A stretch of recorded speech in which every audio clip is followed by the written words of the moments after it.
a very pleasant Sunday afternoon so far. Forecast of showers later on. We're dry right now. Let's check in downstairs with the pride of Glenbrook North High School class of 2004, Laura Oakman. Tom, the big headline coming into this game besides the class of 2004 is Lovie Smith's return to Chicago. But Bucs fans and Bears fans, you already know this. It's not a storyline Lovie is comfortable with. The Bucs head coach telling me the story is that this shouldn't be the story. Chicago will always be a part of me, but you meet new people, you build new relationships, you move on in football and in life. This team's focus isn't on a return to Chicago, but on leaving Chicago one game out of first place. Tom. All right, Laura, thank you very much. Tampa Bay won the toss and deferred to getting the football to the second half. So out comes Jay Cutler. Boy, you talk about a lightning rod here in the Windy City. He would be at the very heart of that lightning bolt. Cutler in his 9th year out of Vanderbilt came over in the trade, of course, from Denver. And this is his 6th season in Chicago. Put it in the air, into the hands of Alshon Jeffrey, and that'll be a gain of almost 4 on first down. So a 2nd down and 6 coming up.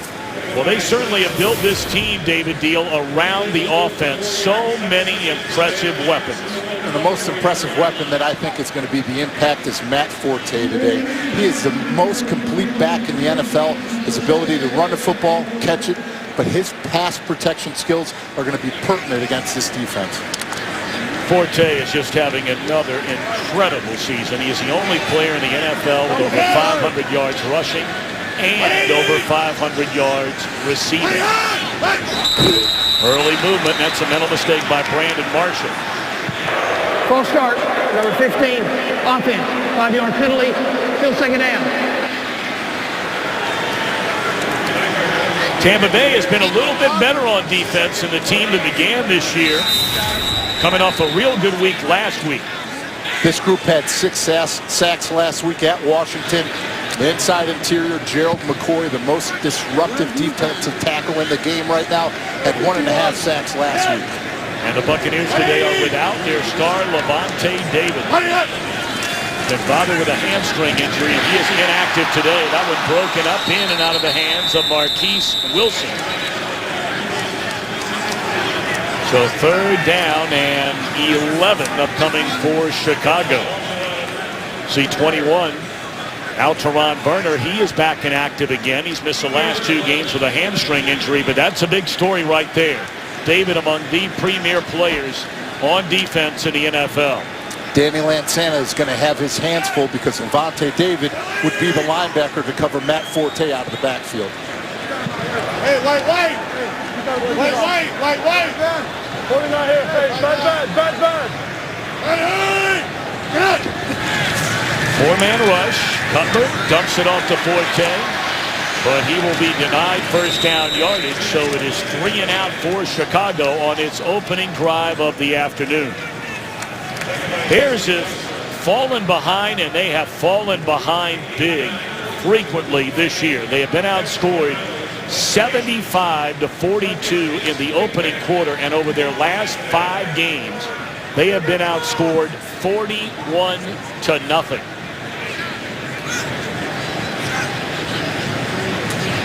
Patrick O'Donnell punts it away. Marcus Thigpen from his own 21. Dropped the ball.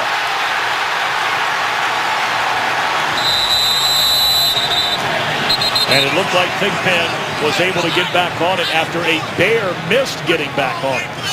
That would have been a huge special teams play for this Bears, because last week they had the fake punt that went for a big yardage that really put the Minnesota Vikings up 10 points. The Bears would have really gained a lot of momentum and field position if they were able to come up with that one. It looked like Sherrick McManus right there coming into your screen nearly got to it. But Thigpen, who muffed a punt last week, that was the only turnover that Tampa Bay had in the big win over Washington, and that was directed by Josh McCown, who is so spectacular in a backup role, part-time starter role for the injured Jay Cutler here in Chicago a year ago. They fake it to Martin. McCown can run, and he'll throw it away. Under heavy pressure from Willie Young. Now McCown has been nicked up this season. Got injured early in the year against Atlanta. Has returned over the last couple of weeks, and you see today making his 6th start as a Buccaneer. You know, when we talked to Josh, he talked about the early struggles, that he felt that he was doing too much. He said he has gotten back to himself, making sure everybody is on the same page and letting everybody do their job. Buccaneers have Doug Martin back and healthy. Missed the last 3 games with an ankle injury. And they give him the football. Buried at the line of scrimmage, maybe picked up the yard. 3rd down and 9 coming up. Chicago on defense, it has been a rough year. They are giving up 29 points per game, and only 3 teams have allowed more yards per game. Well, I think the spotlight today is going to be on the rookie Mike Evans. Leads all rookies with 794 yards receiving, and he has made the impact that you expect out of a first-round wide receiver. And it's been a great year all over the NFL for rookie wide receivers. And Evans might be the best of the bunch. Hey, Joey.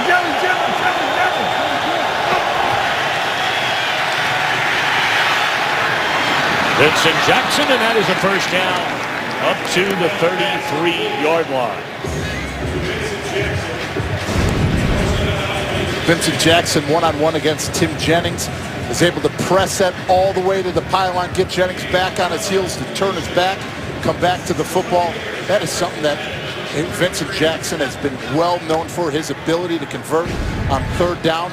He's been doing it at 89% since 2012.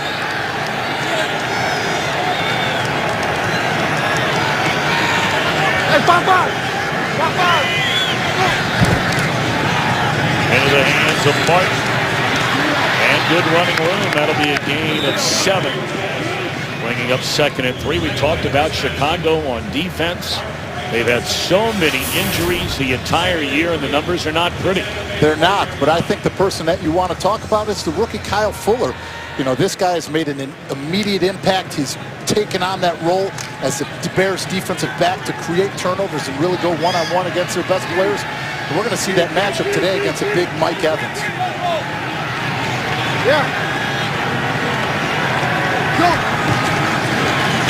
Martin again.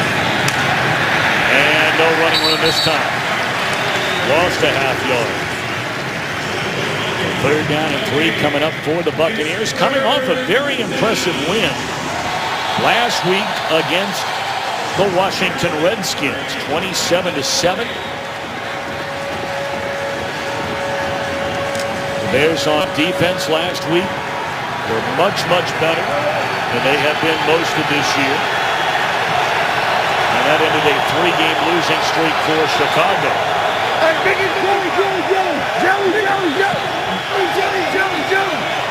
Showing blitz up the middle for the Bears defense right now. They're both back out. Going to be very interesting to spot Lance Briggs step for step with Doug Martin out of the backfield, and already the signal given for a first down. We see Jonathan Bostic and Lance Briggs mugged up there in the A gaps, both sides of the center. They both drop out into coverage. Doug Martin is able to slide underneath and convert that 3rd down. Many forget what a weapon Martin is when he is healthy. He had a spectacular rookie year, both running the football, catching the ball out of the backfield. Had over 1,900 yards from scrimmage. But he's been hurt for the better part of 2 years. Catch made by Luke Stocker on first down. That'll be a gain of almost 6, so 2nd down and 4 coming up. That rookie year in 2012, first-round pick out of Boise State. Martin rushed for over 1,500, had nearly 2,000 yards from scrimmage. It was the 3rd most ever by an NFL rookie. Well, they just had a hard time keeping him healthy and on the field. He's been very injury-plagued, and it's hurt this offense not having a single back to play every single game for them. 4-man rush. Miscommunication there by Evans. And his quarterback Josh McCown.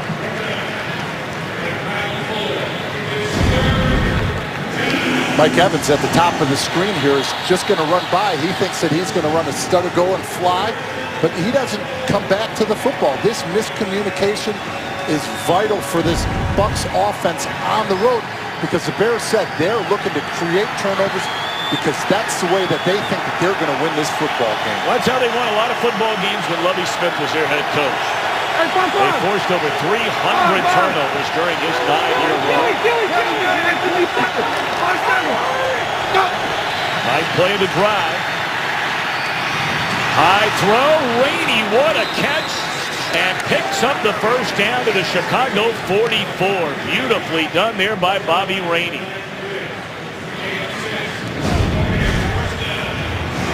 Look at the focus, the concentration, keeps his eyes on that football and is able to continue to grab that one.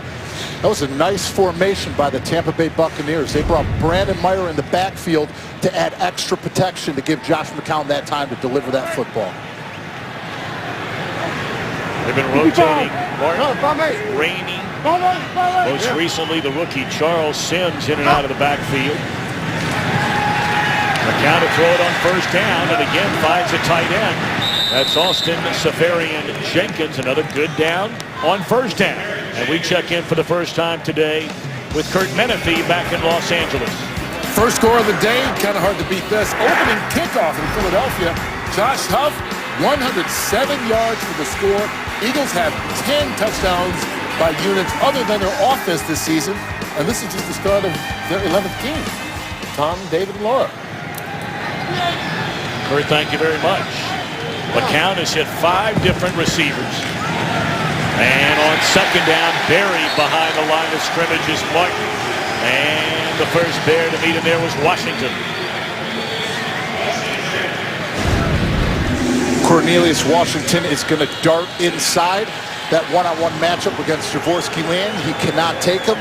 Nice tackle for a loss there. In the run game, the biggest thing that you can do to disrupt any offense is get penetration, and the Bears defense is doing it right now. Mel Tucker in his second year as defensive coordinator of the Bears. Tampa Bay 3 out of 3 on third downs on this first drive of the game. Hit as he throws, McCown, and tipped and intercepted by Chris Conte.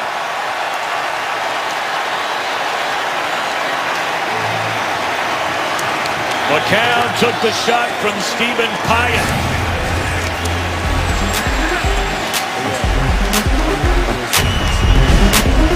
This game is sponsored by Southwest Airlines. Book your low fare now at southwest.com. First turnover of the afternoon after a pretty impressive drive for Tampa Bay. But the Bears putting the pressure on McCown, forcing the interception. Back on offense, the Bears. And good running room for Forte. That'll be a gain of close to 9 on first down. Nice blitz design right here by Mel Tucker. They're going to run a TE twist inside, which causes that pressure in the face of Josh McCown. They're able to get back in coverage. You see Chris Conte sit right in his spot in the defense and create the turnovers that the Bears said that they need to have in order to win this football game.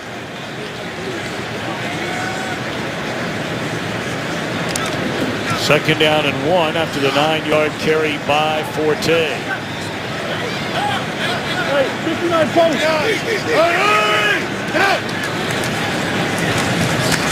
The rookie Kadeem Carey slipped a tackle in the backfield but still dropped for a loss. Ori Lemon, who is starting in place of Levante David, breaking through to drop Carey back to the 30-yard line. Third down and 3 coming up. This is exactly where the Bears offense want to be on third down. You know, the thing that they did last week, they converted 10 of 17 third downs, but 9 of those third downs were third or 5 or less. This is the position that they want to be in. Well, they're taking a look at Matt Forte. Don't know if it's his cleats or if it's some kind of injury over there on the Chicago sideline, but he is standing right by the bench. Cutler looking around, and he is sacked. Back at the 29-yard line, Jaquez Smith. What a pickup he has turned out to be. for the Tampa Bay Buccaneers. The Bears offensive line are able to hold up in front to give Jay Cutler the time, but look at the coverage. Very disciplined, getting to their spots, communicating, crossing over. Makes Jay Cutler forced out of the pocket, still looking downfield, nowhere to go with it. Good stop for the Tampa Bay Buccaneers. They found Smith off waivers from Buffalo. Flag down. Big pin along the sideline with a good return, but we wait on the penalty. The penalty is back where the punter, Patrick O'Donnell, was standing.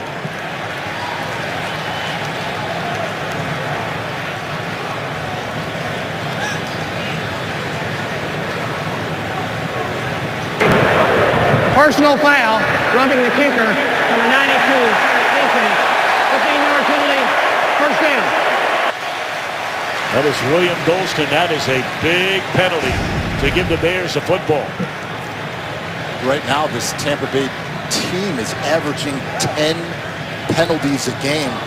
When you're on the road and you're in a hostile environment and you're trying to squeak your way out and prove that you're a team in the NFC South, you cannot have these self-inflicted wounds. So after the penalty, the ball will be moved up to the 45-yard line. We talked about Tampa Bay, Dave alluding they had, even in that win last week, they still had 11 penalties. They've had 4 games of 10 or more this year. And Forte is back on the field for Chicago. Mike 9. Yep. Hey, go 51. Hey, 51. 180. Dropped by Martellus Bennett, and unfortunately for Jay Cutler and the Bears, he's done a lot of that this year. That is his 6th drop pass of the season. As a former teammate of Martellus Bennett, I know he's going to be disappointed when he comes back from that one. But I know this, Martellus Bennett is a guy who can handle adversity. So I know if he comes back to him, he's going to come up with a play. He was your teammate in your final season last year with the Giants after his first 4 years in the NFL with Dallas. That was 2 years ago. It's his 2nd year with Chicago this year. And he's been a good pickup. Forte across the 45. It'll bring up 3rd down and long. He most certainly has. And where I think today he's going to make his biggest impact is when they get down into the red zone. Bennett in 26 games as a Bear has 118 receptions. He has become one of the best receiving tight ends in the NFL.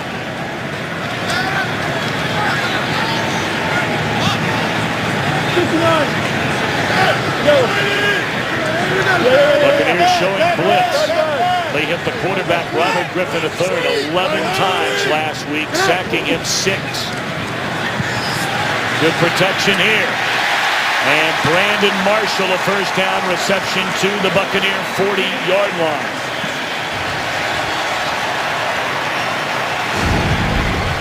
Brandon Marshall at the bottom of the screen. You're going to see him break it off, run that post to the inside. Sits right in the pocket with all the defensive backs backing up. Converts to 3rd down. Last 2 weeks, he has caught 15 balls for 212 yards and 3 touchdowns. I'm expecting a big game out of Brandon Marshall. He's been playing hurt most of this year. Was one ankle early in the year. Injured the other ankle a couple of weeks ago. Cutler in trouble and sacked all the way back to the 48-yard line. The play had been blown dead. Ball came loose, but the whistle had blown. And Major Wright, of course, originally a Chicago Bear and a starter each of the last 4 years. Now a Buccaneer. Major Wright right off of here is going to add on blitzing. The thing that I don't understand is, Rosario, why are you being patient? Attack, hit that guy's inside number so he doesn't have a chance to get that rush and that pressure.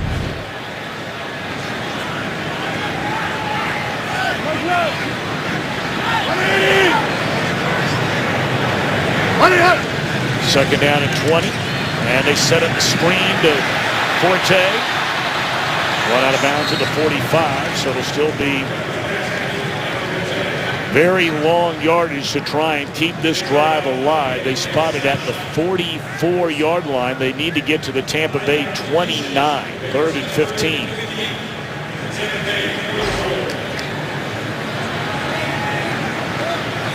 Bears went 8-8 under then first-year head coach Mark Trestman a season ago. Of course, he had 5 years coaching in the Canadian Football League with Montreal, where he won a couple of Grey Cup titles. Many years as an offensive coordinator in the NFL. Third down and hit from behind is Cutler, and that's a live football. Hit by Gerald McCoy, and the fumble recovered by McDonald.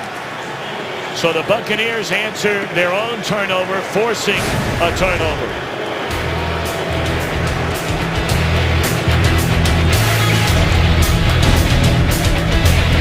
This game is sponsored by Budweiser, America's smoothest lager. Well, there are turnovers, and you certainly can hang on Jay Cutler during his career, and especially this season. He has 18 of them. That's most in the NFL, but hard to get on him about that last one.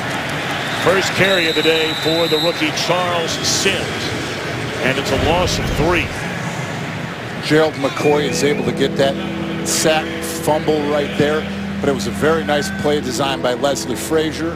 He shows the linebackers in those A-gaps blitzing, so Forte has to step up, creates one-on-one matchups, and Gerald McCoy was able to get the best out of De La Puente on that one. Bears are without again Jordan Mills, their regular right tackle, which is forcing De La Puente into the starting lineup at left guard. He has been a center primarily during his NFL career. Second and 11. Great protection this time. Sims out of the backfield and not a lot of room. Let's check in downstairs with Laura. Tom, after that interception, Jay Cutler was over on the sideline walking up to the receivers, offensive lineman pointing to himself saying, "That's on me." Something I talked to him about before the game. Right now, with this offensive line that's changed this season, he's still working on that trust. He told me that's something that he does during the game right now, going up to those offensive linemen, talking to them, making sure the communication is open, and especially taking responsibility when it's on him, which he did. Buccaneers 3 out of 4 on third down.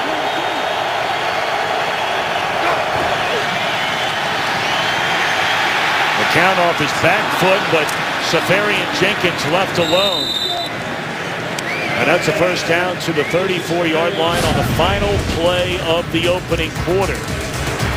No score, Bears and the Buccaneers. Each team with a turnover. Buccaneers have been far better on offense so far, although really the only category that means a hill of beans, Mr. Deal, the scoreboard column. That's it. At the end of the day, W's and losses. Whether you're winning ugly or not, it's a win. First down, a little delay, and they give it to Sims. Pretty nifty running there across the 30 down to the 28-yard line. First quarter going by, and not a reception yet by the outstanding rookie, #1 pick out of Texas A&M. He was Johnny Manziel's favorite target the last couple of years, and that is Mike Evans, coming off a week where he was named the NFC's Offensive Player of the Week. 7 catches, 209 yards, and 2 touchdowns. He might be the single hottest wide receiver in the NFL.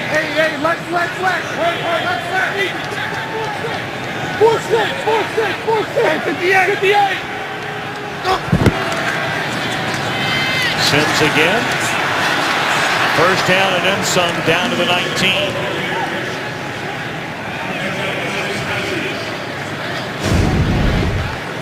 Doing a very nice job of zone blocking on the front side. They're able to get to the second level with Evan Dietrich Smith.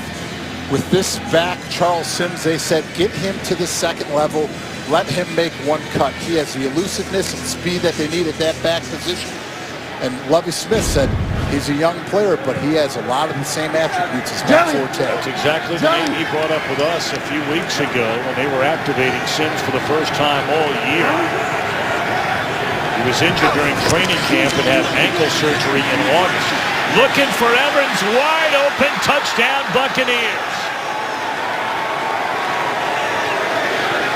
He beat fellow rookie Kyle Fuller down the sideline and may get a penalty flag for taunting Fuller after the touchdown reception, and that's something that Lovie Smith was not happy about from Safarian Jenkins a couple of weeks ago. Mike Evans at the bottom of the screen gives him the stutter step to slow him down. He gets Fuller to stop his feet, and it has the speed to break After through. the play was over, unsportsmanlike conduct, number 13, the offense. That penalty will be assessed on the kickoff. Touchdown. You know, David, it makes you wonder sometimes. I mean, we've talked about what a great season Evans is having, but we saw Safarian Jenkins. That was a huge play in their game a couple of weeks ago when he was celebrating in the end zone using a ball as the prop, 15-yard penalty. It really changed the entire field position part of that game. And we'll see if the 15-yard penalty will come back and bite the Buccaneers. What we do know is they lead 7-0. I know that there's a lot of jawing back and forth between these guys, but you just beat them for a touchdown. Let your actions do your talking for you. Paul Brown used to say, act like you've been there before. Each game on Fox is sponsored by Sprint, by K Jewelers. Every kiss begins with K. And by Visa Checkout, the easier way to pay online. Visa, everywhere you want to be. Getting up for the Christmas season and the big parade along Michigan Avenue here last night. And it was a very beautiful night for that parade. I mean, this time of year, you know David Deal, the South Side Chicago and yourself. This is a beautiful day. This is optimal football weather right now. Sweat factor for the big guys at a minimum. Mark Mariani just signed this week, one-time Pro Bowl return man, and that's why they brought him in here. So after the penalty, he brings it all the way back to the 45. It started with the turnover, ending on a touchdown McCown to Evans. 7-0 Buccaneers. Well, after the good return by Mariani, we'll see if Jay Cutler and Chicago can even this thing up. First down from their own 45-yard line. Herndon handed off to Forte, and he is wrapped up after a gain of a yard by Isaiah Fry, another former Bear. And we check in downstairs with Laura. Tom, earlier in the first quarter, we watched Matt Forte on the sideline. He was simply changing shoes, which is probably going to be pretty common. Soldier Field put in a new field last week. First time it's wet. Guys are testing. But this last series, trainers were looking at Forte's right knee. It's been bothering him. He's been testing it, so he's in, but keep an eye on that. 51. Yeah, he certainly will. Certainly the Bears will.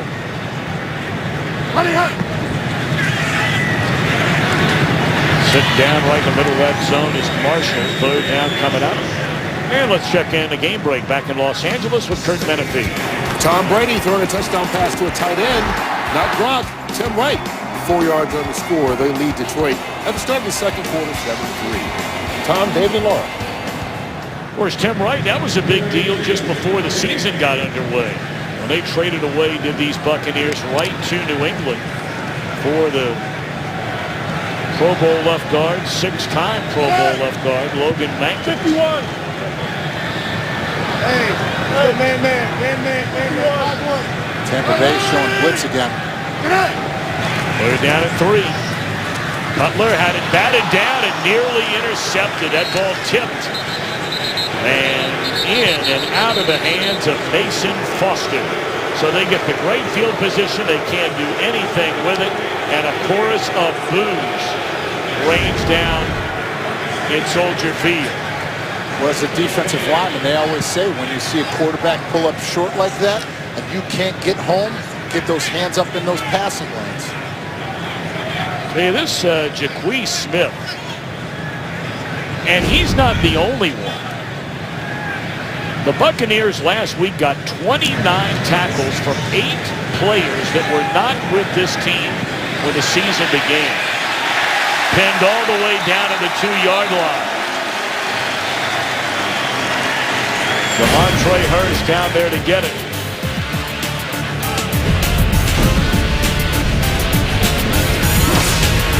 Game is sponsored by Ford. Beautiful things happen when you go further.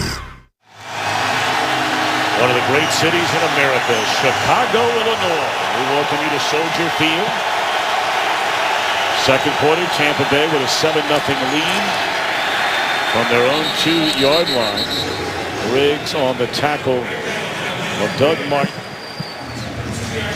Each team with a turnover, and the Buccaneers were able to cash in on that Jay Cutler fumble on the hit from Gerald McCoy, and Mike Evans a touchdown reception.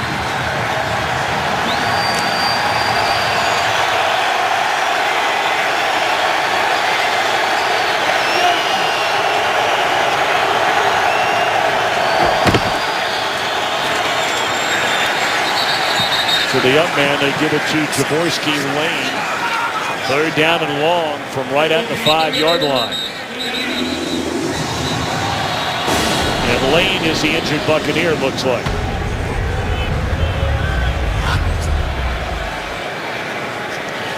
So while they take a look at him, we will step aside. Well, David Deal, you pointed out right away, it appeared as though Lane had the right leg rolled up on after getting the football. Some friendly fire. Luke Stocker on the backside just trying to cut off Will Young, pushing him in, and now you see him catch that right leg underneath it. You pray that he's okay after that one. As tough as a game as this is, you never want anybody to get injured and hurt like that.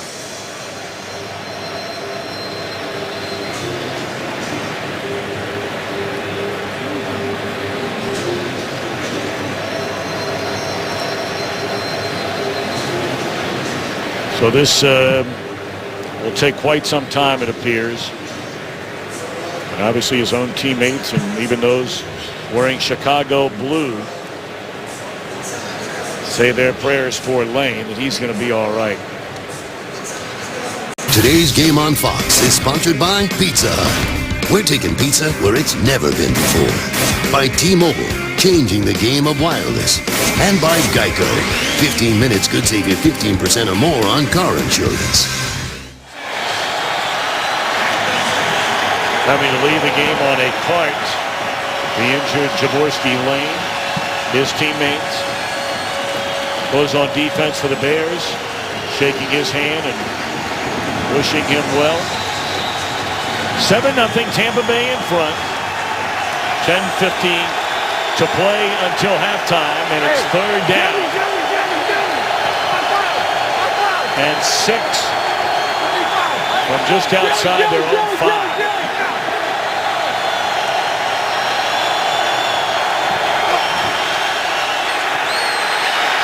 All day to throw, and now McCown caught from behind. Penalty flag on the field. DeMontre Hurst caught him from behind, blitzing from the corner position.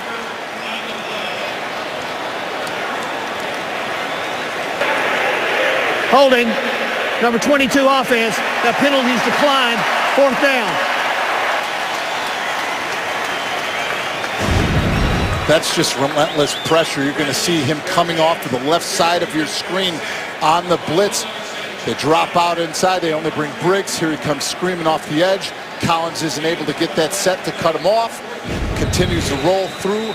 Makes a big play, because if he doesn't get there, Josh McCown has the athletic ability and the speed to convert and get that first down. Out of his own end zone. Kanan to Mariani right at the 50. And good coverage by the Buccaneers. Well, it was the #1 story, as it should be, leading up to this game. Lovie Smith, 9 years as head coach of the Chicago Bears, was fired after winning 10 games and losing 6 2 years ago. Was replaced by Mark Trestman. And it's interesting to note, you look back, first 26 games of their respective coaching careers, and even Iron Mike, the exact same numbers as Lovie Smith and Mark Trestman. How about that?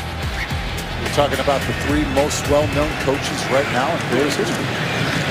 After, of course, the all-time legendary Papa Bear. Of course. That goes without saying. Yes. 1-yard carry, but you know, it does go to show, though, that really the time in which we live. Now, I was living here in Chicago when Coach Ditka took over, and obviously they were building that thing up, turned into eventually, as most know, a Super Bowl title team.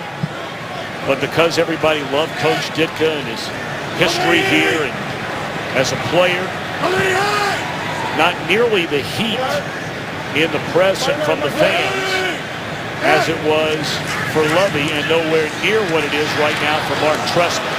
Incomplete. On second down, it'll be third down and 8. The Bears made the decision when they brought in Trestman that they were pretty much going to open the vault for the offense and make the defense check in with one of the tellers, because all the money is being spent on the offense. Which is completely different than what we're used to for the monsters of the Midwest. Yep. Good guy. Good guy. Hey, Callie. Showing blitz, so they bring Martellus Bennett, the tight end, into the backfield. And here they come. Able to get it away. And that is a first down catch made by Marquise Wilson. And the crowd will now cheer. Nice job by Jay Cutler bringing Martellus Bennett and the offensive line being in sync with the tight end. They switch off that twist. Martellus Bennett is able to slide in, pick up that protection, and then you see outside Wilson catching that ball and converting.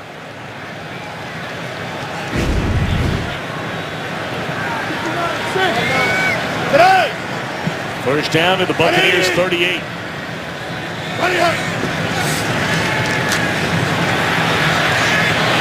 Lay it off to Dante Rosario, the backup to Martellus Bennett at the tight end position, and that'll be a gain of 5 on first down.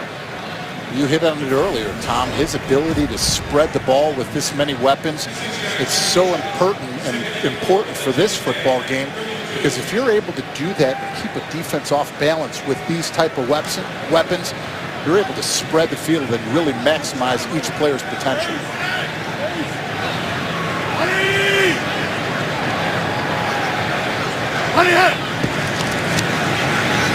Forte slips it to the outside, breaks a couple of tackles, flag down. And he is short of a first down, run out of bounds at the 30-yard line.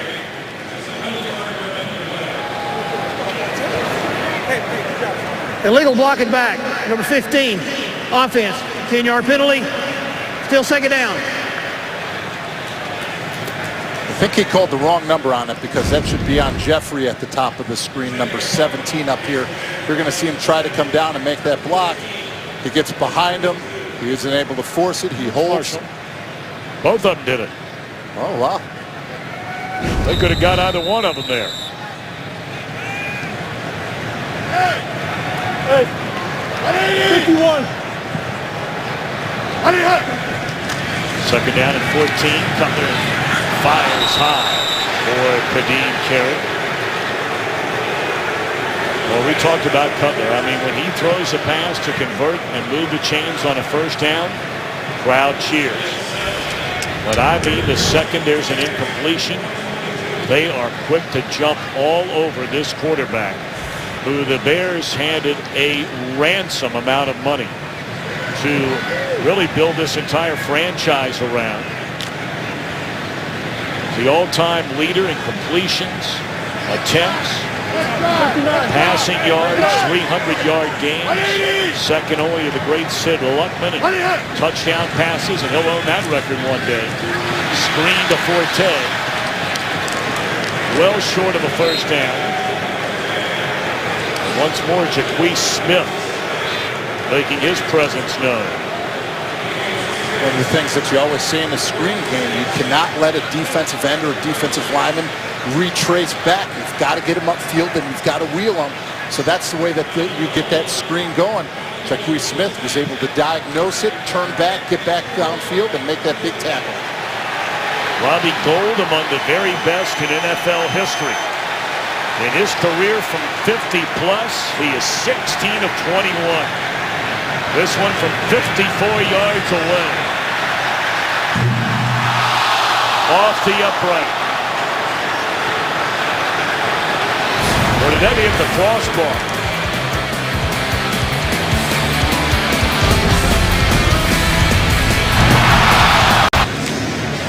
Bears have managed only 3 first downs so far in this game. And they are averaging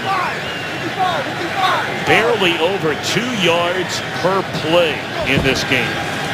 First down, they hand it off to Sims, and he's off the right side. That'll be a gain of 3. Talked about maybe the hottest receiver in the NFL right now. Certainly the hottest rookie receiver in the NFL is Mike Evans. The 209 yards last week. Leads all rookies in receiving yards this season, and it's an outstanding rookie class.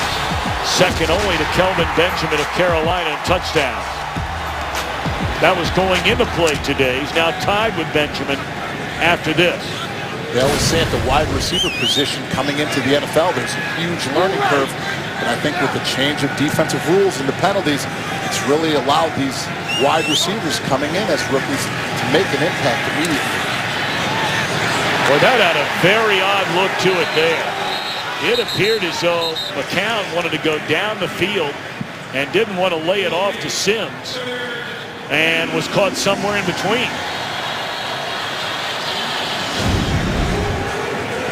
Take a look at this. His eyes were looking at Safarian Jenkins. He had Sims out of the backfield. He was trying to pick which one to go with. Just threw that ball behind and underneath. Said he couldn't turn that one up and get that first.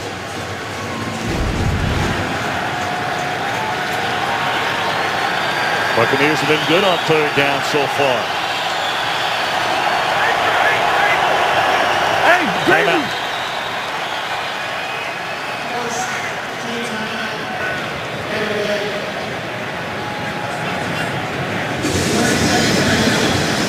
You know, McCown, you look back to last year, and again, in the times in which we live, everyone knew that Cutler's contract was up at the end of last year. Jay was injured, you may remember, and it would be impossible to play better as a number 2 quarterback than Josh McCown did. He played in 8 games, he started 5, and proved to be a revelation. A guy had been bouncing around for 10 years. Threw 13 touchdowns, only 1 interception, kept the Bears' playoff hopes alive. Naturally, they gave the job back to Cutler when he returned, and they end up being 8-8 on the year. The biggest word you can use for him is consistency. Week in and week out, you knew exactly what you were getting out of Josh McCown. Hey, Joey! 55!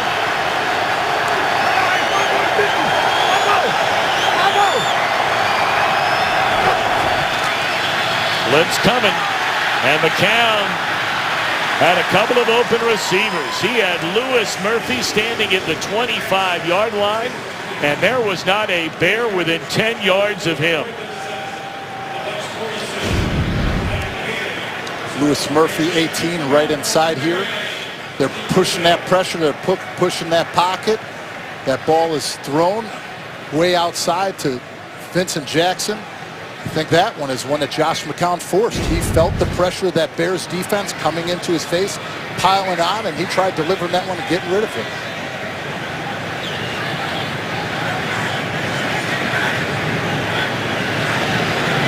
Well, they're coming after this one, and they almost got it. Mariani will let it bounce into the end zone. 5:57 to play until halftime.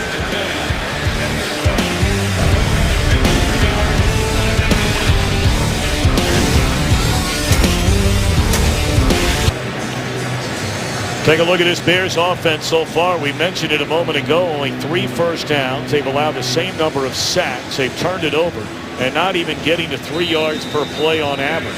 And that was something last week that the Bears offensive line, they physically dominated the Minnesota Vikings. Right now, the Tampa Bay Buccaneers are the ones bringing it to them. It's a funny game. Minnesota's playing today against Green Bay, and they're tied at 7 late in the second quarter. Let's go back. Hey, let's go. White, 19. Get out. Hand it off to Forte. Nearly tripped up from behind, and Forte continues to have a Well, not so much that time getting up. The last 2 times he has touched the football, David, it looked like he had a hard time getting up.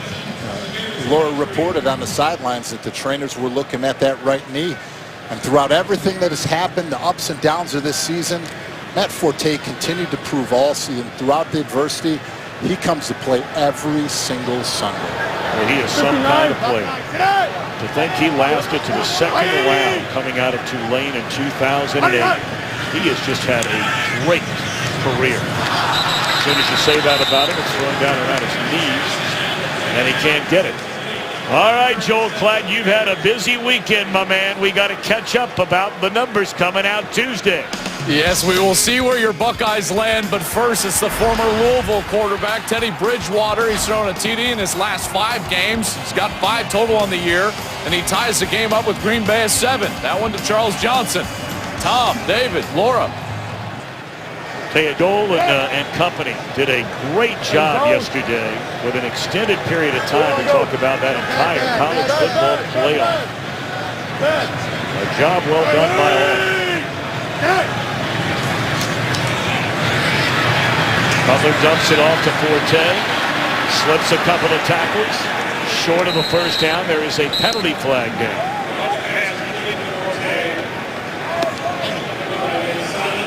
This might be a second penalty on Brandon Marshall.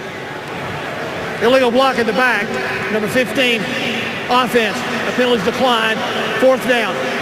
David, I have to ask you, what is going on here today with this Bears offense? Brandon Marshall is going to release out on his route. The ball is thrown underneath.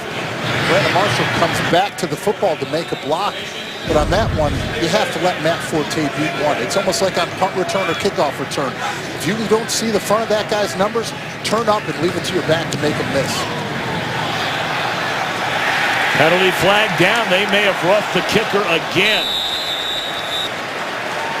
Now, the last time they got Golston, this time it's T.J. Fatinikin, who's arguing with one of the officials on the play.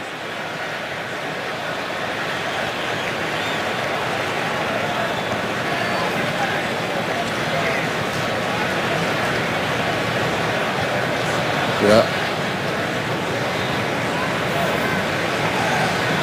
Fatinikin is claiming he was held before he ever reached the punter. Holding, number 21 of the kicking team. That 10-yard penalty we assessed from the end of the play. First down. And Mr. Fatinikin would be correct. That is on Ryan Mundy. Well, coming up Fox tonight, Thanksgiving comes early to Sunday Funday, so go ahead and pig out with all new episodes of TV's best comedies, guaranteed to leave you hungry for more. Sunday Funday tonight, 8 Eastern, 7 Central on Fox.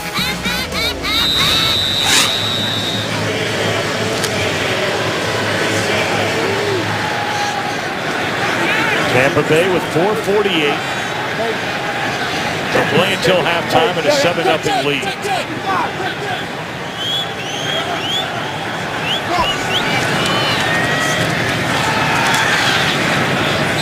Martin close to the 40. That'll be a gain of 3 on first down. Tripped up by Fuller. You know, you look at Tampa Bay's record, 2 wins, 8 losses, got their second win last week. They have only been blown out of 2 games this entire year. Their other 6 losses have come by a combined 35 points. 6 losses. That's the thing that Lovie Smith said, is you can continue to make progress and become a better football team, but at the end of the day, if you don't see a W, you don't reap the rewards of it. 4 of those 6 losses, they've had a lead in the 4th quarter. Good running room here for Martin, and that is the first down right at midfield.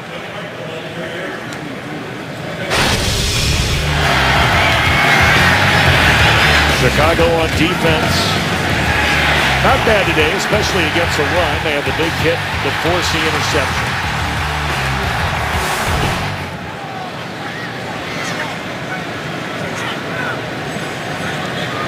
And everyone associated with that Bears defense has taken a ton of heat from the fans and the media here in Chicago over the last couple of years. McCown, good protection, and looking down the sideline and tried to thread the needle in there to Vincent Jackson, incomplete. Nice protection by the offensive line up front. We're able to give Josh McCown time, sliding in the pocket, just wasn't able to deliver that one. This is an incredible note right here. Take a minute to look at this. The last 12 games in which the Bears defense has played, 3 times surrendering 50 or more, including 2 in a row. Look at the prior 1,304 games. Only 6 times giving up 50 or more. The 2 back-to-back this year against Brady and Rodgers. During that time, they gave up 15 passing touchdowns without a single interception. Against every other quarterback they've faced this year, they've given up 9 touchdowns, but on the other side, they've created 9 interceptions off of it. In fairness, they had their all-pro corner Charles Tillman hurt. They've had other players, Jeremiah Ratliff, Lance Briggs, DJ Williams, Jonathan Bostic, Chris Conti, among others. Now Lamar Houston, all out with injuries.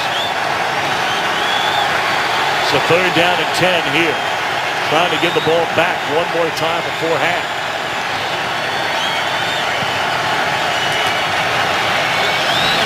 Only a 4-man rush.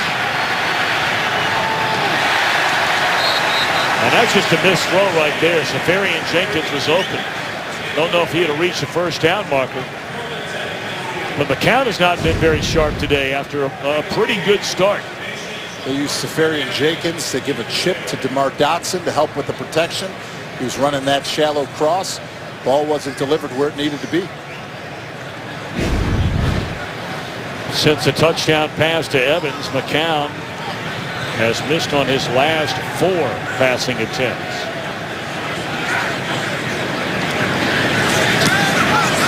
End over end punt, very short. Where are they going to spot this thing?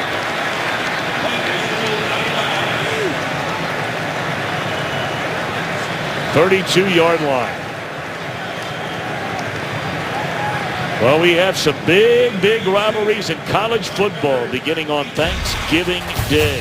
TCU ranked number 5, taking on Texas. A big one in the Grand Canyon State.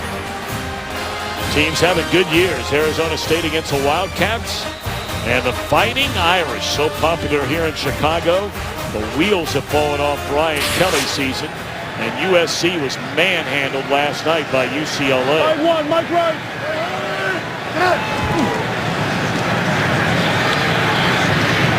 That one bounced to Bennett. 2nd down and 10.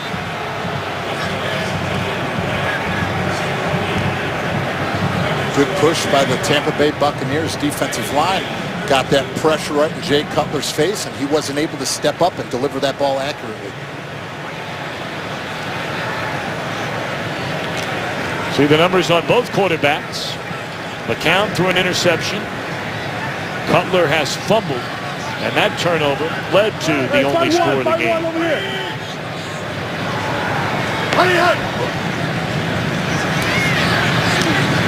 This time he gets it there to Bennett. And a wave of Buccaneers there to greet him at the 37-yard line, led by Mason Foster. And that will take us to the 2-minute warning. A 3rd down coming up for the Bears. They have a chance to salvage what has been a tough first half. They find a way to get into the end zone.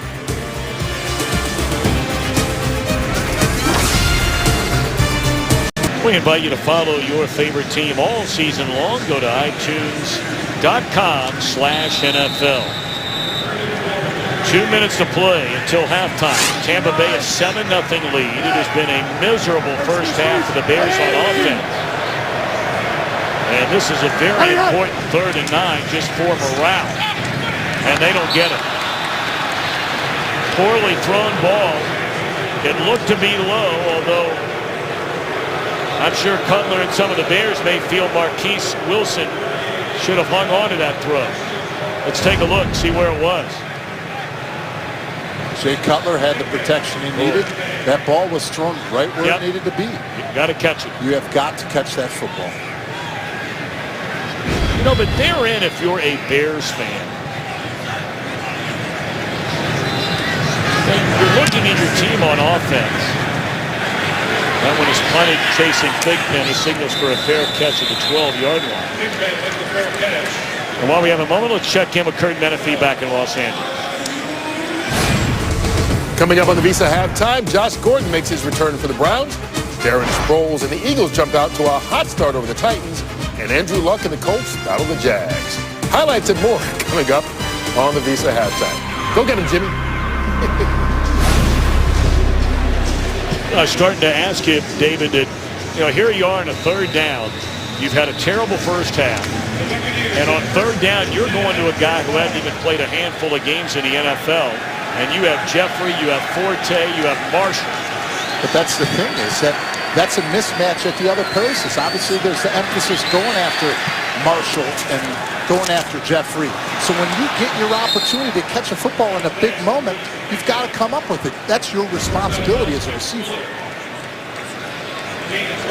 Brandon Marshall trying to, I don't know if encourage would be the right word there. Marquise Wilson after that drop. 8 possessions, 4 times, 3 and out for the Bears on offense.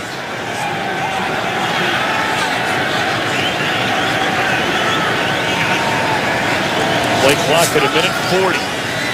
And McCown fires it in there. And still on his feet is Murphy after a couple of spin moves. And he's off to the races. Run out of bounds and a flag comes along with it. That might be a face mask. Run out of bounds at the 22-yard line. And we wait on the call from our referee, Walt Coleman. A 54-yard gain on a very short throw. That was all run after the catch. Personal foul, rescuing the face mask, number 18 of the offense. 15-yard penalty from the spot of the foul. First down. How about that? It went the other way. Lewis Murphy right here inside does a very nice job sitting down at the numbers right there, hits the B button on that spin move right there, and is able to continue to get those yard after catch. So rather than having the football at the 22, there you see the hands to the face right by there, Murphy. Hands in the face. So they were at the 22. And now backed up 15 to the 37. Minute 28 left.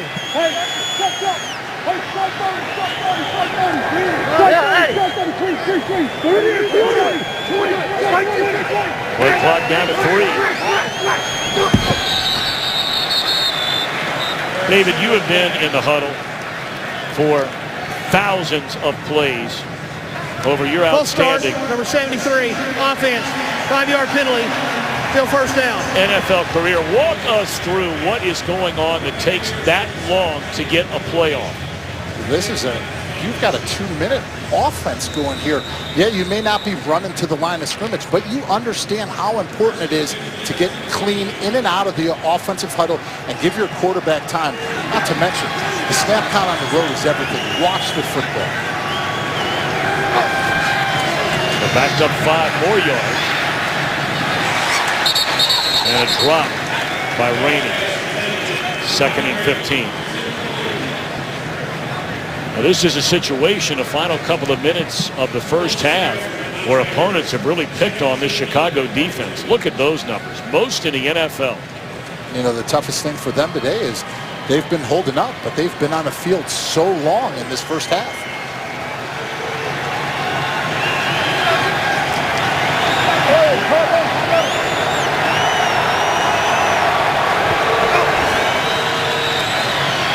Set up the screen to Bobby Rainey. And very close to a first down, just short to the 28-yard line.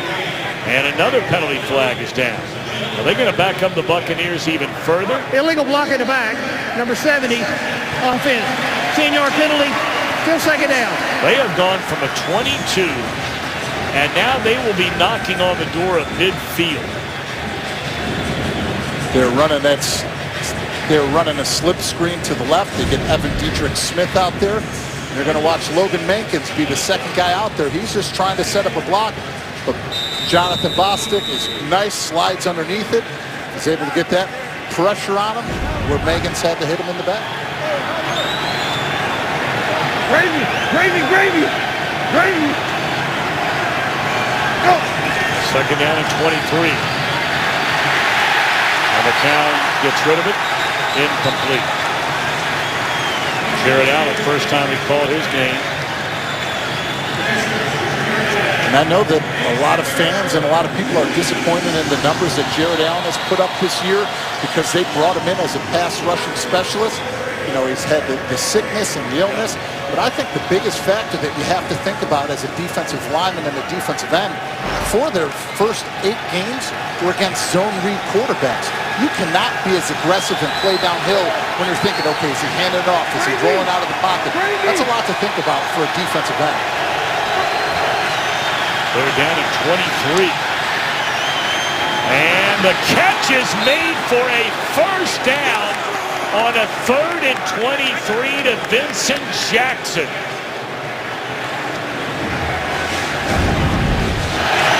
Vincent Jackson gets a little stutter step. They try to jam it off. You see Hurst's eyes in the backfield. That little pause that he has gives Vincent Jackson that separation he needs to go up and catch that ball at the highest point and still be able to get both feet down.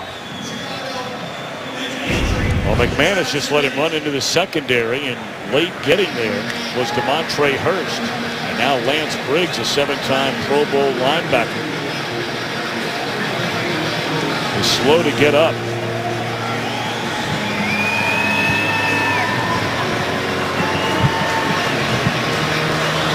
David, we talked about this being the first of 2 huge games for the Chicago Bears in 5 days. They will play Thanksgiving against a co-division leader in the NFC North, Detroit, on Thanksgiving Day. You got to wonder, where's the sense of urgency? And Bears fans have been asking that question before this year. I said it in my opening. Last week they showed the identity of this football team. Controlled the line of scrimmage, ran the football successfully, had 38 minutes time of possession, and protected Jay Cutler. And that was the thing that I think every fan wanted to see, if they could do that back-to-back and show the consistency of this football team. That is a 27-yard gain on a 3rd down and 23.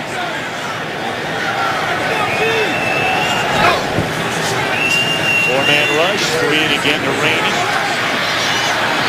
Slips by a couple of tackles, dragged down at the 19-yard line by Christian Jones. Clock under 45 seconds. Briggs walking back to the Bears locker room. 2nd down and 6. Tampa Bay burning a lot of time here. Yeah. They have 2 timeouts remaining. First down catch to the 10-yard line. They'll probably spend a timeout here. Brandon Myers, his first catch. And it is a timeout.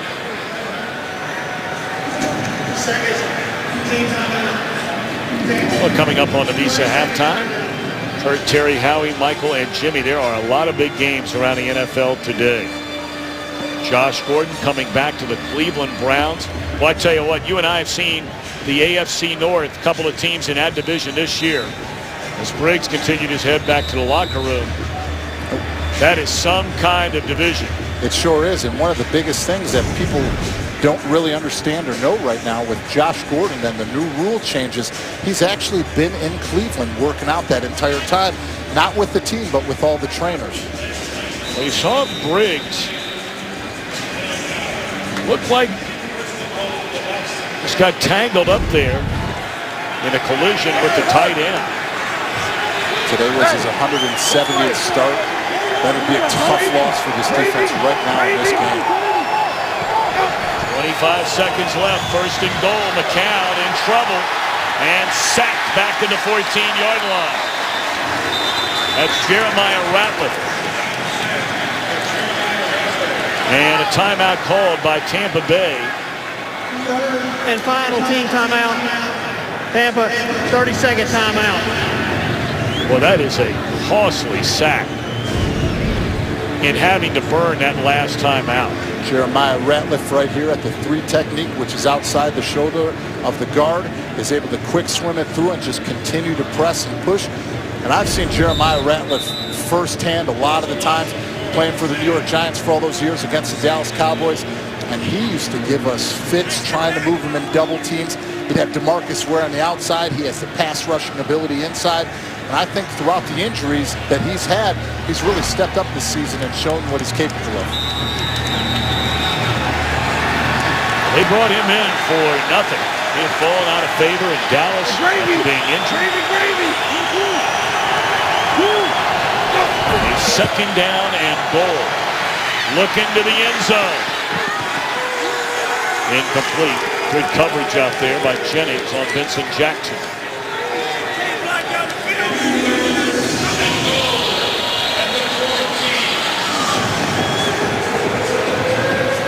That pretty much tells you all you need to know. But again, it's only a 7-0 game. One thing that if the Chicago Bears need to do is get back to simple things at halftime. Get those 6- and 7-man protections like they had last week to get Jay Cutler comfortable and get that offense going. 4-man rush to the end zone. Boy, and McCown, you better get down on both knees in appreciation that that was not intercepted. Trying to deliver that one inside to Mike Evans, who's just going to sit. They have the entire Bears defense right in the middle of the field. He is lucky that that one did not get picked off.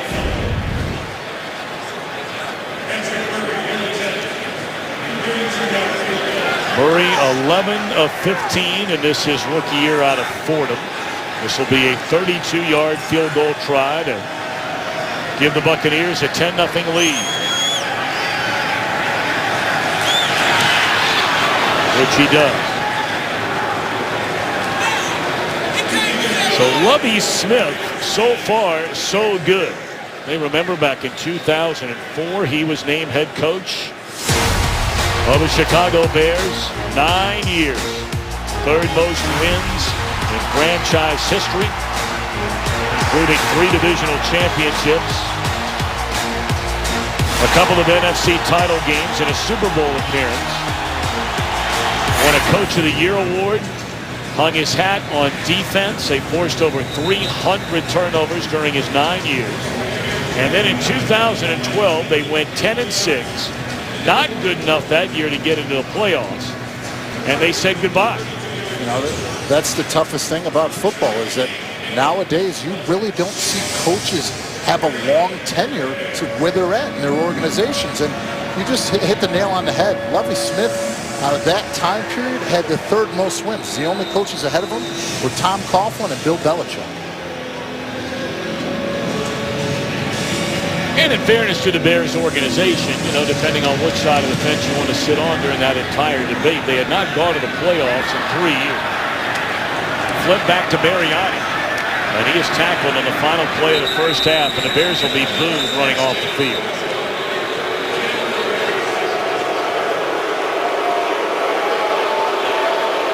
There is a penalty flag down in the play, but apparently the officials are not worried about it. That means it was against Chicago, and that's the way the half would come to an end.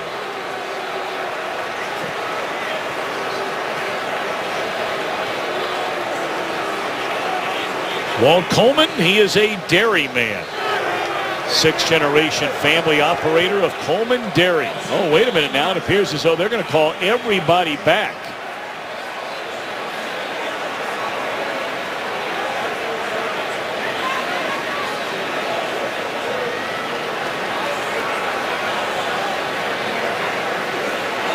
They're looking for Mark Trestman.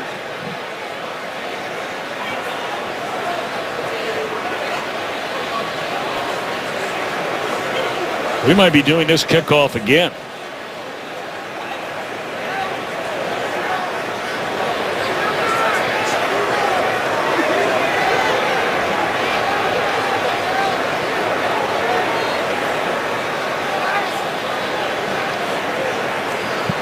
We were talking about Walt Coleman. This is his 26th season in the NFL as a referee. Resides in Little Rock, born and raised, still lives in Arkansas.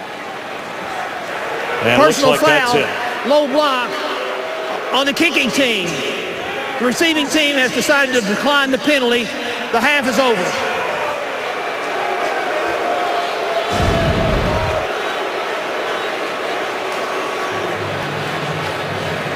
That was a hit right there by Shepard, who thought that Rosario had the football. 10-0. Buccaneers in front at halftime, and Lovie Smith's return to the Windy City. Fox NFL Sunday continues with a Visa halftime report. Today's excitement is brought to you by Nissan. Tampa Bay with a 10-0 lead at halftime. Josh McCown, not bad. Touchdown pass, had an interception, missed a couple of throws he probably will say later on. But the big story has to be the offense or lack thereof by the Bears. What do they do, David, here at halftime to get it turned around? I think one of the biggest things that they can do is go back to the formula of last week that won them the football game. Mix in 6- and 7-man protections. They brought in Charles Leno Jr. as a jumbo tight end to provide that support on the edges. They've got to change up their scheme right now to make sure that they make Jay Cutler comfortable so that he can step up in the pocket and deliver the ball the way he's capable of. Well, one thing they have not done, that they have done on a pretty regular basis this season, is run the ball. Matt Forte has a total of 5 carries in the game. Well, if you remember last week, he completely took over the football game in the second half running the football. The Buccaneers get it to begin the second half. Big pin from his own end zone, and not a wise decision. Dropped at the 15. All right, how about it at halftime, Laura Oakman? I'm going to start with a very big development for this Bucs offense right now, because on the Bears side, Lance Briggs out with that groin. He is out for the rest of the game, has not come out. He is still getting treatment and tests in the locker room. That plays right into the hands of what Lovie Smith said. He said, we've got to get the running game going. I like some matchups, and he said what's going to really help us is if Lance Briggs doesn't come back out, that'll help us get that run game going. Tom? Well, we'll see if they get that going right away. On first down, they shift to that side where Briggs would normally be and overload that left side. And they run it right up through the gut. That'll be a gain of a yard on first down. So the groin injury we showed you to your left there, 55, just a collision with a tight end. And the groin injury. You see his left foot underneath him slide. He doesn't get into the turf, and you see him right away feel that groin and go down. I thought it was a tight end. That was Mike Evans. And you see the man right there, 59, Christian Jones, rookie out of Florida State, replacing Briggs. Nearly intercepted.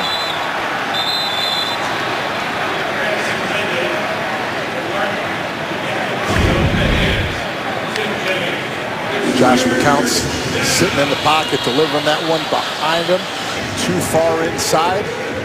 If they can create a turnover right now and get the life back into this football team defensively, that's the start that they want to have and the offense can build off of. Hey, come on. Third down and 9. Hey, 5-0 now. Play clock down to 1. Didn't look like they got it off. And David, I ask you again, how does that happen? Offense, 5-yard penalty, still third down. It's the toughest thing. On the road, you've got to have a tempo. In and out of the huddle. Give yourself an opportunity at the line of scrimmage to get yourself in the best protections and just to operate as an offense. When you put yourself back and you're disguising and trying to adjust what you're doing, you're actually putting yourself in a worse position. Another injury to the Bears defense. We understand Kyle Fuller is out for the remainder of the game with a knee injury. Screen set up, flag down. More than likely holding against Tampa Bay. Holding, number 62, offense. Penalties decline, fourth down. So that was an ugly start to this second half for the Buccaneers offensively. Jonathan Bostic right here in the middle is going to blitz. Evan Dietrich-Smith is trying to shuck him, but you clearly see him grab that jersey and throw him. It's different if you push him down in the back and trying to do it that way. But right away, the official sees him go down, you torque and throw him. It's going to be called every single time. Well, they've been coming after the Tampa Bay punter today. Michael Kanan punts from his own end zone. Bears have had great field position most of this game. And they're going to have a good field position here. Mariani dropped, but it's at the 43-yard line. Good coverage down there by Russell Shepard. Let's check in downstairs once more with Laura. I'm going to talk about Mark Trestman, who was the most upset I've ever seen him. He called the first half inexcusable, saying drops, penalties, missed blocks. We are taking turns messing up. Not one guy's doing it. We're all doing it. We have too much talent not to be doing anything. I asked him, what do you have to do to get something going? He said, we have to come together, period. Well, we will see how this second stanza plays out. Bears are only down 10-0, and Cutler coming out throwing. And finds Marshall a first down.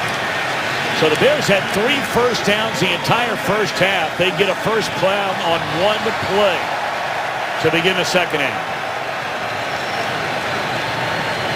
As I stated earlier in the first quarter, the games that Brandon Marshall has had thus far, these last 2 coming into this one, I want to see an explosion out of him because this team feeds off of his energy.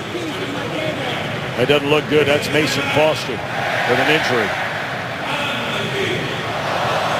Today's game on Fox is sponsored by Southwest Airlines. Book your low fare now at southwest.com. By Chevrolet. Find new roads. By Burger King. Mix and match 2 large premium sandwiches for just $5 only at Burger King.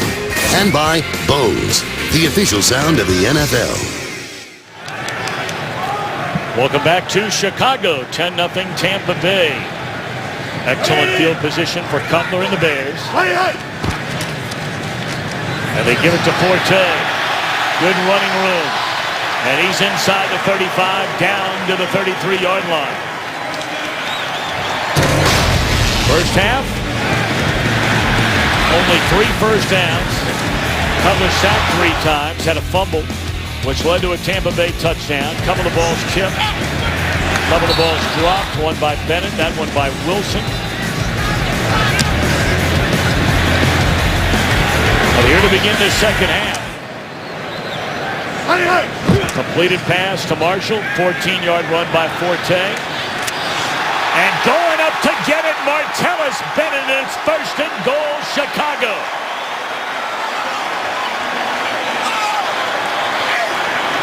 Great catch by Martellus Bennett. He is going to run that crossing route. He is able to get behind Dane Fletcher, who just came in for Mason Foster.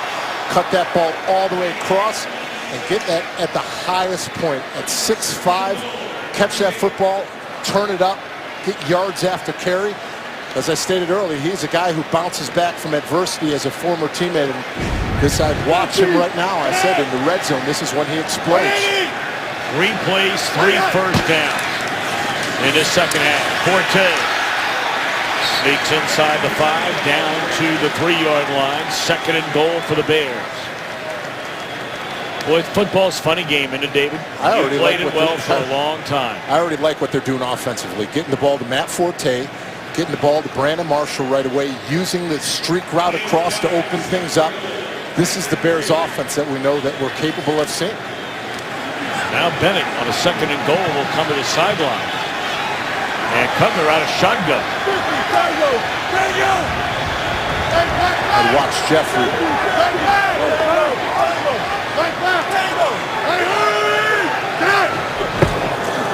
Hand it off.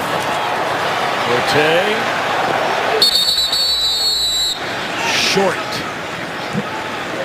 Down to the 2, 3rd down and goal. And this is where teams tend to really overthink. You and I have talked about this before, David. 3rd down from the 1 or the 2-yard line, the decision, pass or run. When you think about this football game, all the changes, the game is won at the line of scrimmage. And you have all these weapons, all these threats, But if you want to get your offensive line comfortable and confident, you put it on their shoulders. You run the football.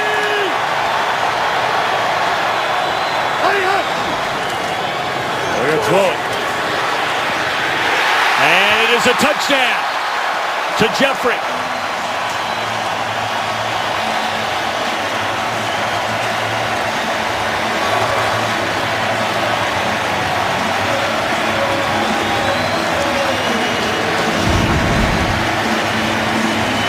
Jeffrey down at the bottom of the screen. He's going to release inside. They bring Martellus over to cross it over. You see the confusion in the backfield. You see Major Wright stop and pause to look. Gives that time for Jeffrey to take that ball inside. Jay Cutler's right on the money with that throw.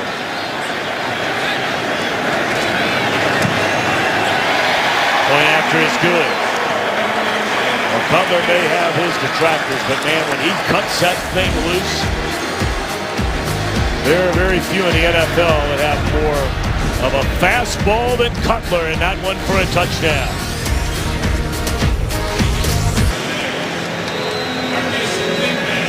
Well, we talked about what a funny game football is, David. And, first half, 68 yards, you get 3 first downs. You come out in the second half, the first 3 plays, you have 3 first downs. Capped off by a touchdown. And now all of a sudden, crowd back in the game. We're down by 3. We talked about for both of these teams, they are still alive. Despite the fact that one has 4 wins and the other has all of 2 wins. But the division leader in that NFC South, 4 victories. And I think you just stated the best point that you could say about the game of football. How different, how each and every scenario, each and every week changes. Last week, the Bears faced their adversity in the first plays of the game. They were down 10-0 before they blinked. Yep. Were able to bounce back, turn that game around. Here we see it right now in the second half. They've made the adjustments that they've needed to make on the offensive side of the ball. They've moved the ball downfield, gotten it into their big play players, and we're right back in this football game. But now do the Buccaneers have an answer? Hey, 59! 59! Sims cuts it back the other way. And that'll be a gain of close to 5 on first down for the rookie Charles Sims.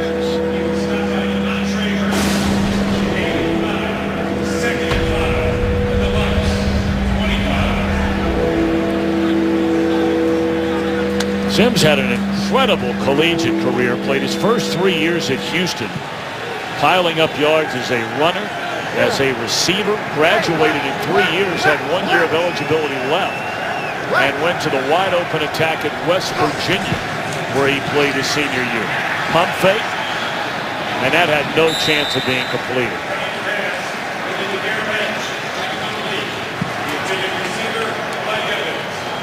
Talked about, to begin the second half, the Bears without 2 of their better defenders. Lance Briggs, a groin injury. And you pointed out earlier, David, you thought Fuller was injured early in this game. It may have been on that touchdown. On that touchdown Mike Evans scored on him, you could see him on the sideline wincing and just looking like something was wrong with him. But that's a tough loss with these big receivers out in the slot positions.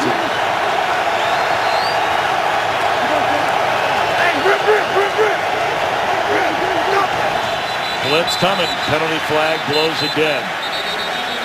And again, this will be on Tampa Bay. False start, number 69, offense. 5-yard penalty, still third down. You know, Lovie Smith was talking about all these penalties, and he pointed out that, while they have some young players in certain spots on the field, there's not a lot of youth along that offensive line, and they have been hit with a pile of penalties from that bunch this year. They most certainly have, and like we've talked about this whole game, if you can't hear, you've got to watch the football because you can't keep pushing yourself back in these 3rd and longs. I mean, 3rd and 5 becomes 3rd and 10. And dropped. Is the football loose? It may have come loose. Paya on the hit. The question is, did he recover the ball?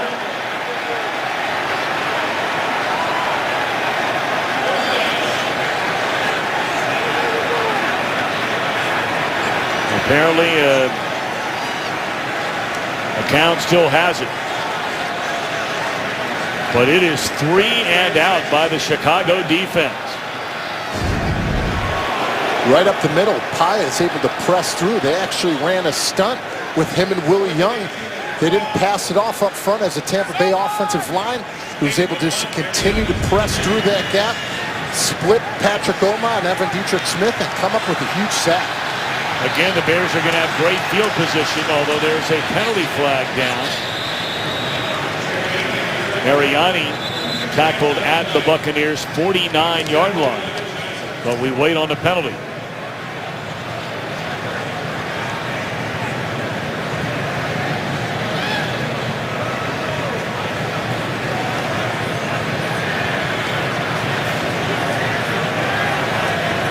During the return, illegal block in the back, number 45 of the return team. 10-yard penalty, first down. The Chicago defense, very good to start this second half. Their offense gets it back when we return. Is sponsored by DreamWorks Penguins of Madagascar in 3D Wednesday only in theaters. Well, some enthusiasm back at this Soldier Field crowd after the touchdown on their first possession of the second half. The Bears now have the football at their own 37-yard line, trailing 10-7.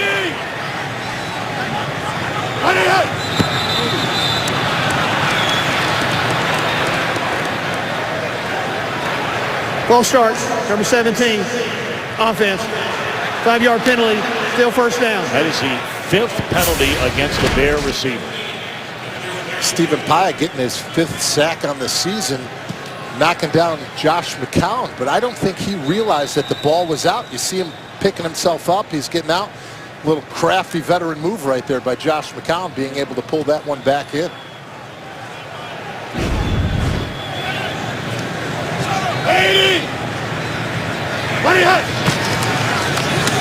After the penalty, first down run by Forte, a good run by Forte into the 39-yard line. And this is what this Bears offensive line did last week against the Minnesota Vikings in the second half, and they're starting to do it right now. They're starting to set the physical tone up front, and they're moving the line of scrimmage and creating big holes at the point of attack. Bears without their regular right tackle again, Jordan Mills, forcing Michael Ola, their regular left guard, out to right tackle. We mentioned earlier Brian De La Puente, for many, many years, a center for the New Orleans Saints, now playing left guard. Forte smothered by Danny Lansana. Third down coming up. You know, you think about the years in the history and the past of the Bears organization, the Jimbo Coverts, the Tom Bears. That was a group together for 7 straight years that they really formed that cohesiveness. Last season, they had every single starter the entire year. So early in this season, the moves, the different adjustments that they've had to make, this is the second week in a row that they've had this group. Good. 59. You got 59. Third down and 5. A light rain continues to fall, and they swing it out to Forte, and that is a beautiful play made by Jonathan Banks. That is cornerback play 101. Jonathan Banks coming up, making sure that he goes from the outside in, sure tackling right there to make sure Matt Forte doesn't extend it. Do what he does best, is get those extra yards after contact. Banks has turned into a nice player. He started every game as a rookie last season in his second year out of Mississippi State. So now looking up into that rain is Marcus Thigpen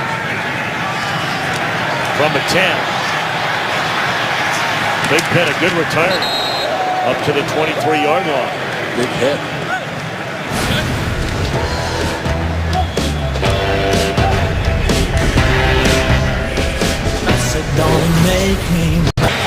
Rain is picked up considerably.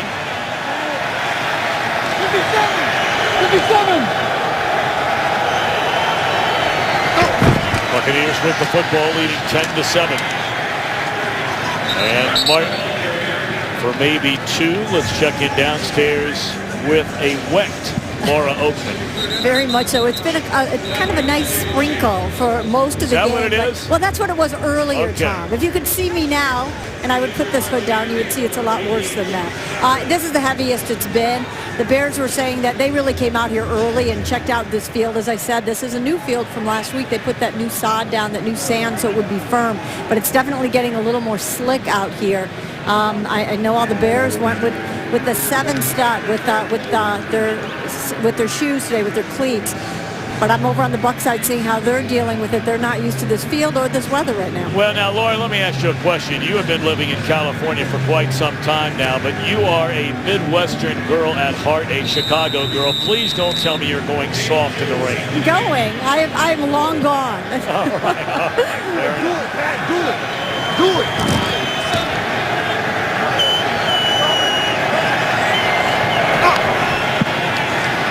Second down. And that one is dropped. Throw was low. Would not have been a first down. But Evans unable to come up with it.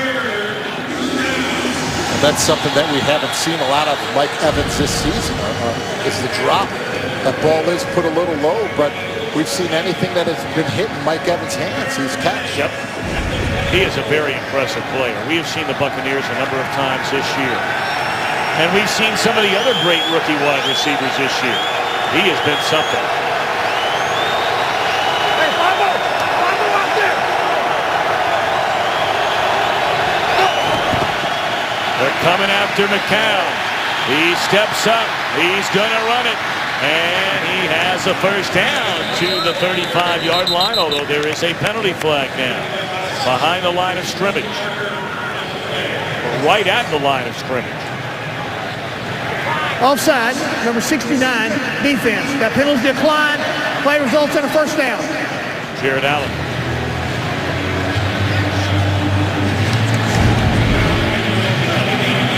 Jared Allen is just trying to get a jump on that count. That's the one thing when other teams are on the road opposing offenses, when they go in that silent count, they'll change up that head going once up, go back down, go to silent 2. Unfortunately on that one, he jumped too early and they had a free play. First down of this second half by the Buccaneers. And a first down carry by Martin, and not much running room there. Lovie Smith telling Laura Oakman at halftime, we'd like to start running the ball a little better. But the Bears defense giving up just barely over 3 yards per carry so far. Stephen Paea and Jeremiah Ratliff did a very nice job right away. Clinic work. They got their hands inside, were able to press the offensive lineman of the Bucs back and maintain that line of scrimmage. Hey, do left. Do left. Second down at 9, a low snap handled by McCown. And now he's in trouble, and he is caught. Ball is loose, and the Bears have recovered. It looked like David Bass stripped it away, and Christian Jones covered it up.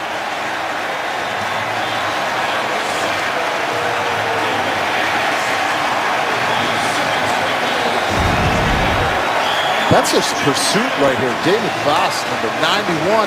You're going to see Mar Dotson gets a good first punch on him, but he doesn't finish. Play the play to the whistle. He follows him down, tracks him, is able to get another big play for this Bears defense and put their offense in great scoring position.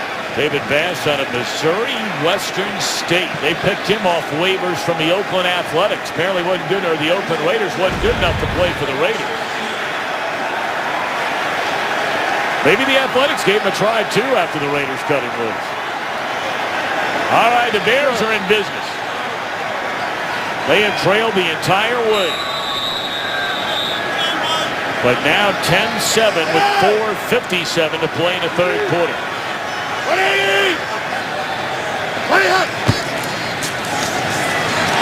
Forte to the end zone.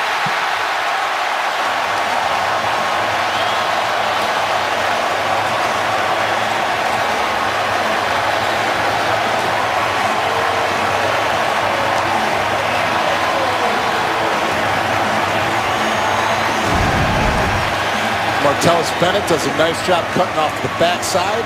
Alshon Jeffrey getting a huge block to give Matt Forte that lane. And just the determination. Keeps those legs driving, pumping. Huge momentum switch right now for the Chicago Bears. Boy, no kidding. They force a turnover.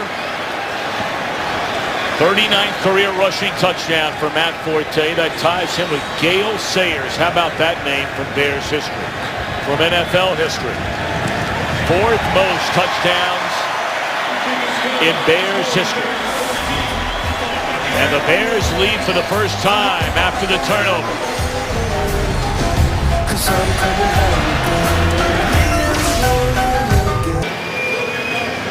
Oh, some of those long faces turning to smiles here in the second half for Chicago. One play, a 13-yard touchdown run by Forte. And the Bears, for the first time, lead 14-10. They made the adjustments at halftime. Like we said, each and every game you face adversity at a different time. They faced it throughout the first half, but they've come back. They've protected. They've opened up holes. Their big-time players are making big plays, and they've completely turned this game around. Big Ben again is going to bring it out of his own end zone. It's not worked well so far today, and it doesn't work again.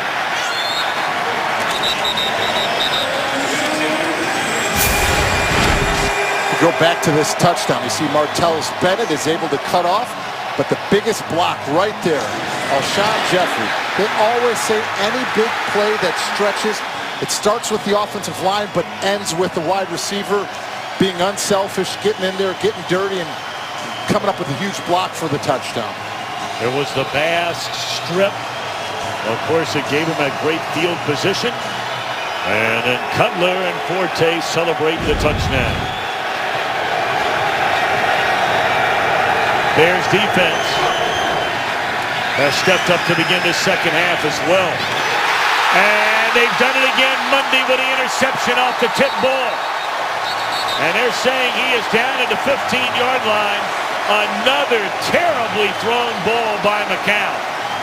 High, tipped into the air, and easy picking for Ryan Monday. You see it. Can't really see him, but he's going to come out of the backfield. He slides out. Looks like he's going to give that chip protection, but that ball is just thrown high. That's the tip drill right there. That ball gets tipped. Defensive backs work this each and every week. Big interception, and after, Josh McCown took a monster hit. That was, of course, after the pass had already been thrown. It has not been a good day for McCown. 59 miles. So now the Bears again, they by and large have had just incredible field position this entire game. And you can't get better than this. Forte slowed down, and maybe a penalty on backs.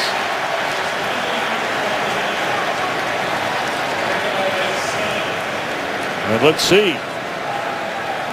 Looks like he may have gotten him behind the collar there. Personal foul, horse collar tackle. Yep. Half the distance to the goal. First down.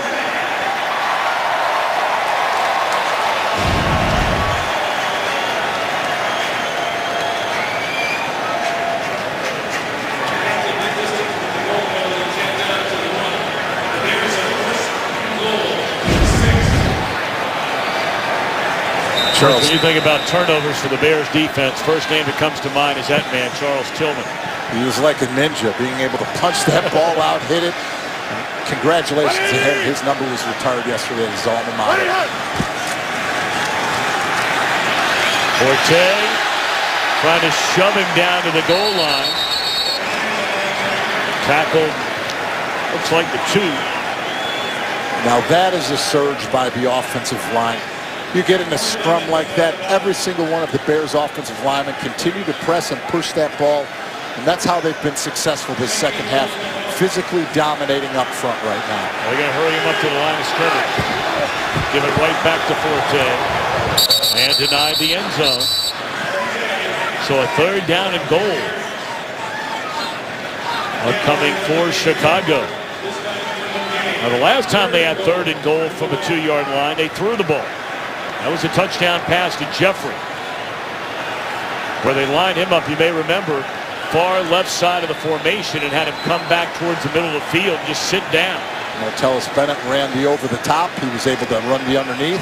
Got Major Wright to stop for that split second, and Jay Cutler delivered it.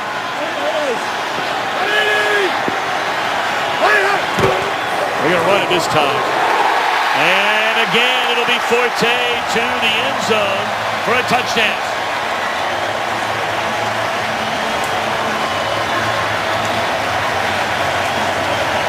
Right at the point of attack, huge double team by Roberto Garza, the longtime center, and Kyle Long. They always say score with your defensive linemen. They push them all the way back. Huge momentum play, huge drive. Way to lean on your big men up front. So back-to-back turnovers from the defense, putting Cutler and company on a very short field, and they have wasted no time giving the ball to Matt Forte. He had 5 carries in the first half. He has 10. 12 minutes into this third quarter. 21-10 Chicago.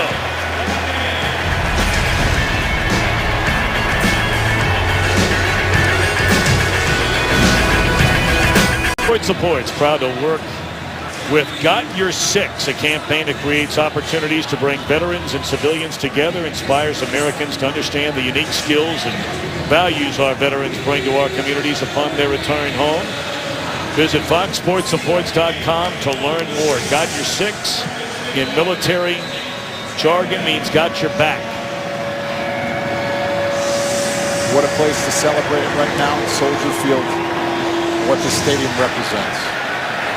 Look out, live ball, and covering it up is Thigpen.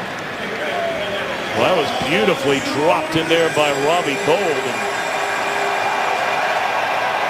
And this has not been a pretty picture for Lovie Smith to begin this second half. He went into halftime in front 10-0. His offense, negative yardage, a pair of turnovers, 21 unanswered for the Chicago Bears. You talked about the adjustments at halftime. They have physically taken over this football game in the second half. The offensive line have been getting after the Tampa Bay Buccaneers. You talk about the defense stepping up, creating turnovers, and wreaking havoc on Josh McCown's homecoming back to Chicago. And, you mentioned about the adjustments you make at halftime, but David, you know better than any of us will ever know. No coach walks in and says, "Oh, by the way, we're going to turn it over 2 times in the first 8 minutes of the second half," and all of a sudden let the other team just go in from the 15 or 20-yard line. I mean, those are the things take the wind right out of the sail. They most certainly do, and the Bears defense has responded. Earlier in this game, they've been creating the pressure and the havoc that they needed to the line of scrimmage, but now what they're doing is they're creating the turnovers that they said that they needed in this football game, and they couldn't have come at a better time for the Bears. So there's Evans. They go to him for a gain of 8. Back-to-back good plays for the Buccaneers on offense. Mike Evans at the bottom of the screen, just running off. You see the coverage backed up. Scared that he was going to go deep. He just knows to sit down, and ball's thrown right to him.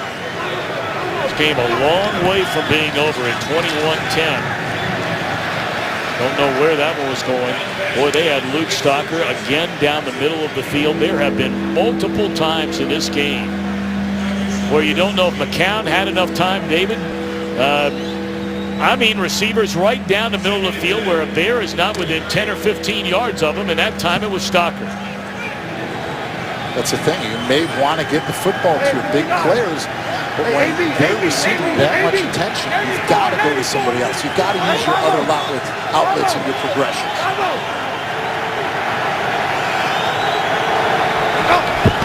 Low snap handled well by McCown, and there's an open receiver that he finds, and that's Murphy to the 35-yard line. And that's precisely what we were just talking about. Those throws have been there today. Lewis Murphy is going to run that deep slant in and to the post. Delivered beautifully right there by Josh McCown, but today it's been inconsistent the way that he's throwing the football. Whether it's too high, too low, behind the receiver. In order for them to thrive in the second half, he's got to throw footballs like that. Tampa Bay on the move. They hand it off to Rainey. Slips behind those big offensive linemen, and he's down to the 31-yard line.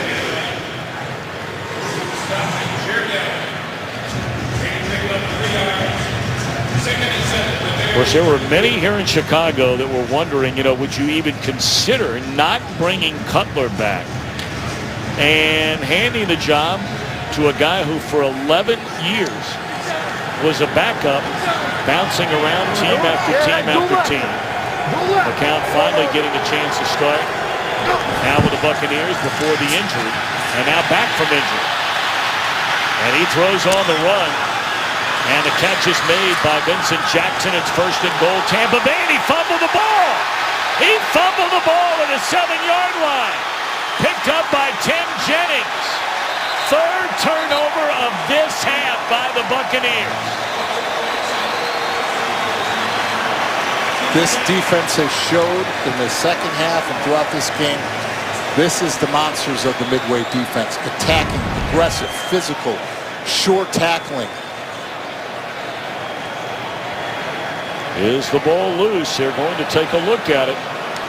They may say he's down. He's down with that elbow. This could be reversed. And for those of you, most of you know, on every change of possession, there doesn't have to be a challenge here. It's automatically under review. Now, you saw his right elbow is not on the ground yet. That's the arm the ball was in. The question is the left elbow down? That's what we're all looking at right now. We're going to see with the officials. There's the hand, there's the elbow. I think he's down. Well, Mike Pereira, I know, is standing by in Los Angeles, part of our regular crew each and every Sunday. Mike Pereira, how do you see this? Well, I actually think he's down here with that left forearm, and that's the thing they're going to look at in New York. I will say this about New York. They have been very consistent in not overturning things unless it's absolutely clear. So if they see that ball coming out before that left forearm hits, then they could then leave it as a fumble. But to me, I think when they look at it, they'll say, look at the left forearm is down. He's still got the ball in his right hand. Once the elbow gets there, it's still there before it rolls out. But I'll tell you, it's a very close one. Mike, we've talked to you week in and week out. While we're waiting on the decision here, walk us through what it's like to be in that room right now in New York. How many guys are looking at this right now? Well, clearly the first guy is Dean Blandino and probably his partner, Alberto Riveron. And I was there in the preseason in week 2. It's really efficient. They got a ton of screens, and they're looking at all different angles they're looking at, and they can run them back and forth just like we can in the truck. And the whole notion was to try to get these things done a little bit quicker and try to make the decisions a little bit more consistent by having one person oversee the entire process, and that person being Dean Blandino. So the thought of 17 different replay officials making all the decisions on their own with the referees, you know, the notion of having one guy basically overseeing it will lead to more consistency, which I think is true. I think it's great, and I think it's shown that. Well, here comes Walt Coleman. After reviewing the play, the ruling on the field stands. Fumble, recovered by Chicago, first down. Wow. Mike Pereira called it. Well, we thank Mike Pereira as always.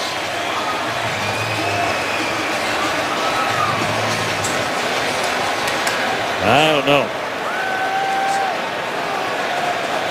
Mike Pereira said if they felt that that ball was coming out before the left forearm, that they would not reverse it. Play stands. Huge turnover again for the Bears defense. 3 of them forced in this second half. And we're not even through the third quarter yet. Kadeem Carey in the backfield. They're going to throw it on first down in the hands of Jeffrey. Put a move on Banks to get by him and run out of bounds at the 37-yard line. Nice play, running that little quick screen to Jeffrey, getting him in open space. Able to put a one quick move. Jonathan Banks comes up with a missed tackle. And Jeffrey's showing his ability to continue to stretch the field. That fumble by Vincent Jackson, his first since 2008. Fourth quarter coming up.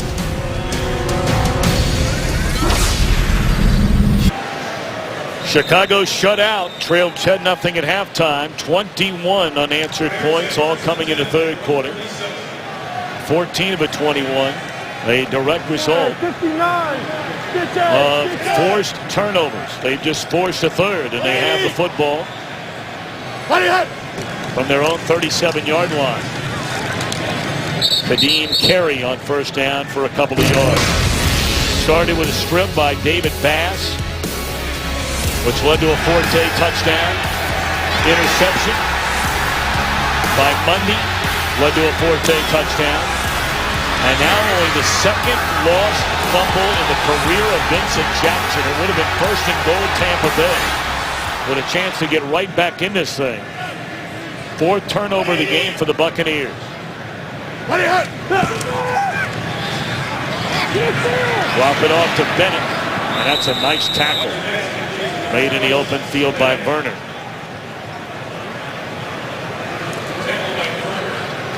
Werner's known as a short tackling corner. You know, since 2010, he's got the fourth most tackles with 320. So for him to be able to come up with an open field tackle against, you know, a bigger Martellus Bennett, it's a big stop right there, because Martellus was definitely going to extend a change right there. Well, you get the feeling that Tampa Bay is in desperate need of a momentum changer. I mean, everything that could have gone wrong has gone wrong in this second half. 51 to Mike. 51 Mike. Hey! Sit up. Good protection. Cutler lofts it too far for Brandon Marshall. Werner in coverage, and the Bears, for the first time here in the second half, will punt. Bears stepping up with a nice job with their protection. They're able to seal it. Jay Cutler has the time, and you know, you see that touch. At least Jay Cutler put that ball up at a point where only the wide receiver could get that, because they didn't have back-end support from the safeties. Second punt, I beg your pardon, in this half by Chicago. And over-end punt by Patrick O'Donnell. And a fair catch at the 22-yard line. Bears in front. 21-10. Game on Fox is sponsored by Lowe's. Lowe's, never stop improving. By Budweiser, America's smoothest lager. And by State Farm. Pump up your savings with a discount double check today. Welcome back to Soldier Field. Nearly an entire quarter still to play. The home team in front, 21-10. McCown drops it off for Rainey. And he is sandwiched out to the 28-yard line. College football beginning on Thanksgiving Day. Number 5 TCU taking on Texas. Followed by Arizona State and Arizona. That's a big one. Saturday, Notre Dame against number 19 USC.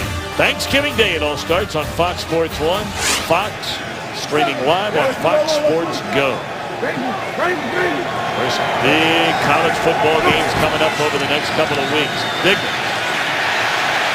McCown steps in, and somehow that ball was not intercepted by Jonathan Bostic, and it was caught by Vincent Jackson. How in the world did that happen? I don't know. Jonathan Bostic has his eyes the entire time right through Josh McCown. He gets that jump, has the perfect angle. That just went right through his arms. Bostic can't believe it.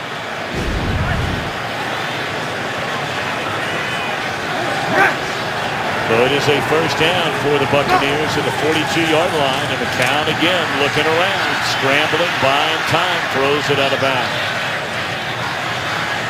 12:03 to play.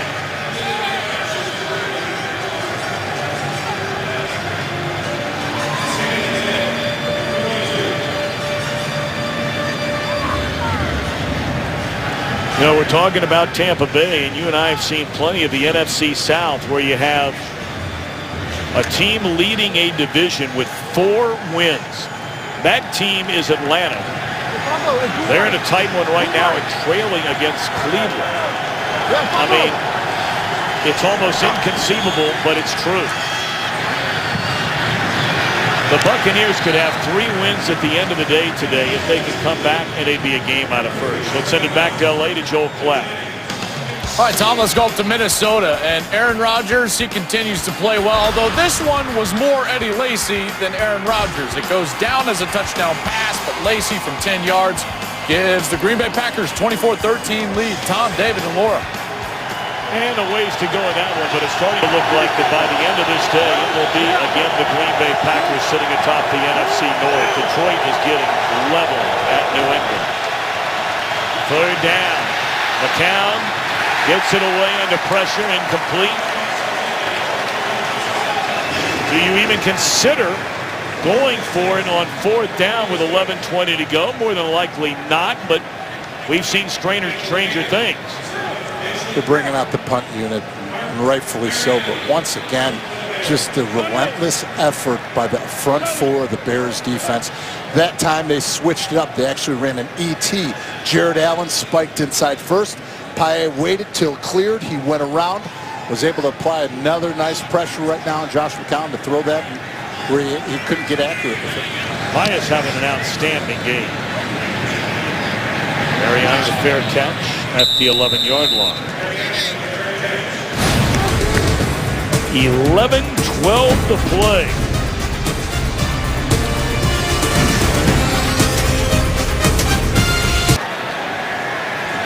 $11-12 to play. Bears have the football at their own 11-yard line, leading 21-10. Forte shot down at the 15 after a gain of 4 by Bradley McDougal.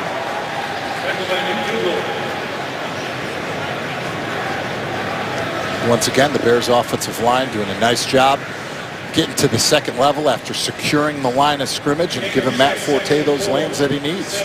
And really this Bears offense, which did nothing in the first half. They had 3 first downs in the entire half. They had first downs on each of their first 3 plays to begin the second half. Forte a big reason why.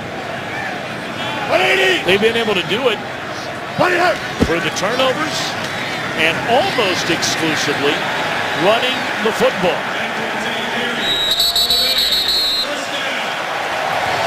That'll be a first down. We remind you Wednesday, after a big upset last week, quarterfinals continue. 2 more fighters step into the octagon looking to keep their dream of a championship alive.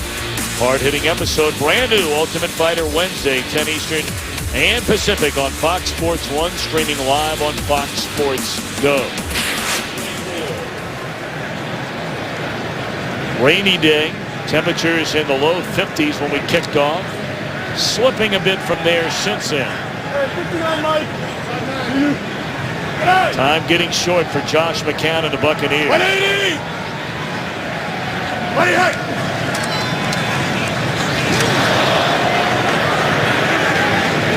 I think Kadeem Carey faked that. Is that ball loose? Buccaneers are saying it's a fumble. That ball came out, but was he down? Was ruled. Second down.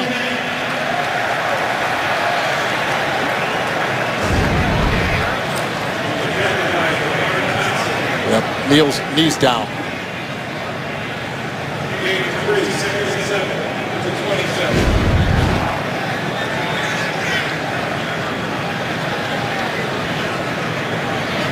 Clock winding down to 9 minutes, and the Bears in no hurry to break that huddle. Still with 11 seconds on the play clock. Jay Cutler can see that play clock right straight ahead in the back of the end zone. Wisely lets it roll down to 2. Forte tripped up. It'll bring up 3rd down, and this is a must-stop here for Tampa Bay, really, to have any hope of winning this game. Bears get another first down. They can run that clock, minus, of course, a turnover. Under the 6-minute range, you're in a pile of trouble in a 2-possession game. And that's exactly what the Bears want to do. They convert here, control the time of possession right now, and just let that clock tick, tick, tick.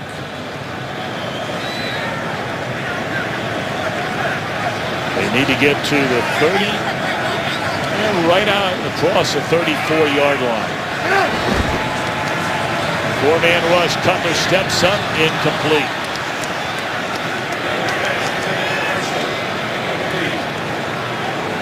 You know, it's not always the touchdowns. It's not always the big plays. David, you know better than anybody. You played on a pair of Super Bowl champion teams. Oftentimes, it's can you just make the play to put a game away. And they always say that this game comes down to one play, two plays. But this is the biggest time right now. If you can take over a football game and just completely wrap this one up by running the football and converting, that shows the sign of a disciplined football team. Fair catch at the 28. We still have 7:51 to go.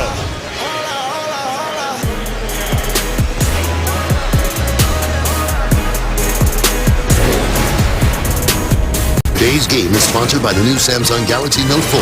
The next big thing is here.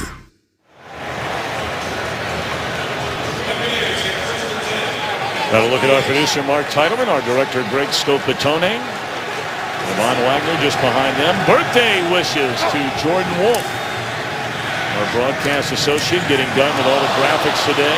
Slipping a tackle is Lewis Murphy, and he's up to the 45-yard line. Josh McCown has had a rough day, especially here in the second half. The interceptions, getting sacked, the fumble that was created right here. And the Bears have taken advantage of every single one of those attempts that he has had that hasn't gone his way. They're in hurry-up mode now, down a couple of scores. Rolling, throwing, incomplete.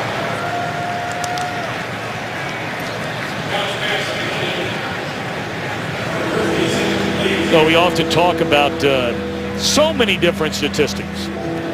And we've said it today and we say it over and over again. You really can look at two numbers, and they're the only numbers that mean anything at all in a game. More times than not. Obviously, the score. And the one that often dictates the score, how many times have you turned it over compared to the other team? Coach Coughlin, throughout the entire years that I played for him, for the 10 seasons out of my 11-year career, he always harped before games, penalties and turnovers single-handedly lose football games. Underthrown ball, McCown hit as he threw, bring a third down. I mean, you look at these Bears this season, and for all the talk about X, Y, and Z, in the wins they have this year, 4 of them, they are +6 in the turnover spread, meaning they've taken it away 6 more times than they've given it away. In their 6 losses, they are -12 in that category. Mike Lennon got a chance to start, of course. Again this year, as he did last year, starting in week 4, but they went back to Josh McCown a couple of weeks ago. McCown rolling, looks down the field, throws it down the field, and it is caught by Vincent Jackson. Boy, that was a duck under pressure from McCown, but had enough on it to find Jackson in a critical first down. McCown showing his athletic ability of being able to get out of that sack, keeps his eyes downfield, and is able to put that ball out there for Vincent Jackson to go up and get.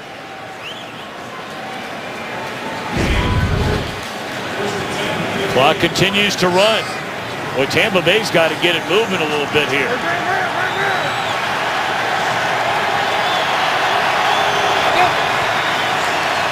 They burned almost the entire play clock just getting to the line of scrimmage, and McCown caught from behind by Cornelius Washington. And that play clock is running, and nobody is running for the Buccaneers. The best pass rush is a coverage, and the best coverage is a pass rush. See that Bears coverage are able to completely take the wide receivers out of the game. Washington is able to take that one down from the backside, and here we are again. Josh McCown continuing to get hit and pressured and sacked. He's been hit a lot. Marcus Arroyo, the play caller. Story's been told about Jeff Tedford. Hired as their offensive coordinator at the start of the year. He's had health issues all season long. Sacked. And again it is Pyatt. What a game he has had today.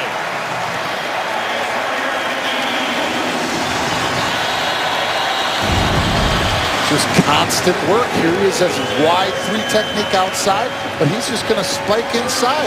Continues to fight and push. He wanted that play more than Evan Dietrich-Smith. So now 3rd down at 16. McCown in trouble again, looking to the end zone, and juggled incomplete with an eye on Murphy. And it looked like Ratliff leveled McCown again. So out comes the field goal unit. 4th and 16 at the 21. Wow, look how close that was. Talked about him getting hit. Here's Jeremiah Ratliff putting another big hit. Josh McCown.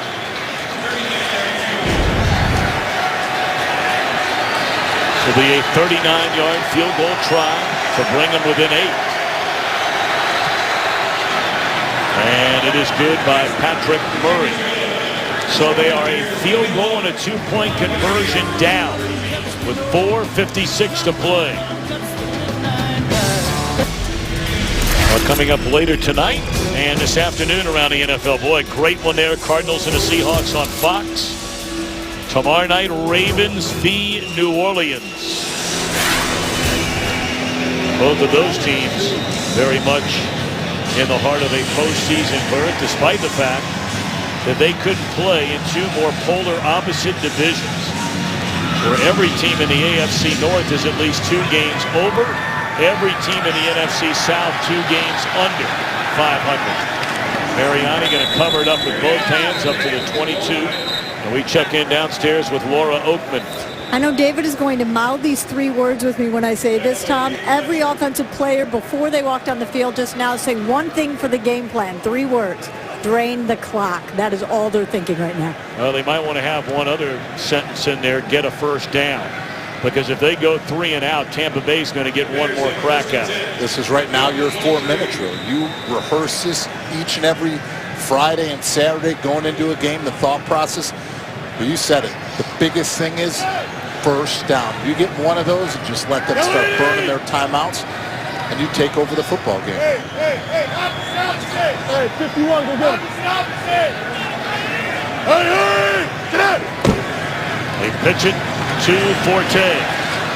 And he's tripped up to the 25-yard line. Tampa Bay led 10-0 in the homecoming for Lovie Smith here to Chicago. That was at halftime.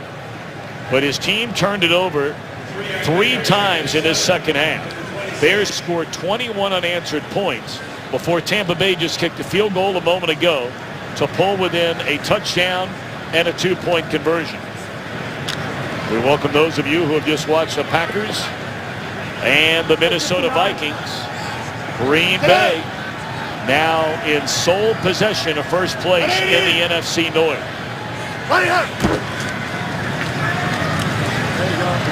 Smothered at the line of scrimmage once more is Forte, so here we have it. This is a 3rd down. And we talked a minute ago about Green Bay winning today against Minnesota. Detroit getting leveled at New England. And that's in the 4th quarter. Still not a final, but certainly headed the Patriots' way. But we talked about quarterbacks. It's one thing to throw the touchdown, to pile up the passing yards. Can you convert on a 3rd down and 7 to pretty much give your team a chance to put it on ice? Bears only 4 out of 14 on 3rd down today.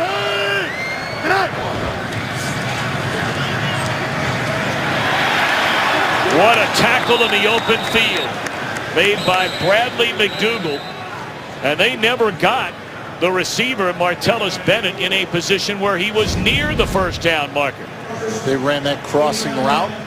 He was able to get the catch, but it wasn't close. That's a sure tackle right there by Major Wright. If he doesn't come up with that one, he'll be able to turn it up and get that extra 4. Well, the Buccaneers spend a timeout. So unless we have a muff punt here, and Marcus Thigpen had one a week ago. He dropped a punt early in the game, was able to return it.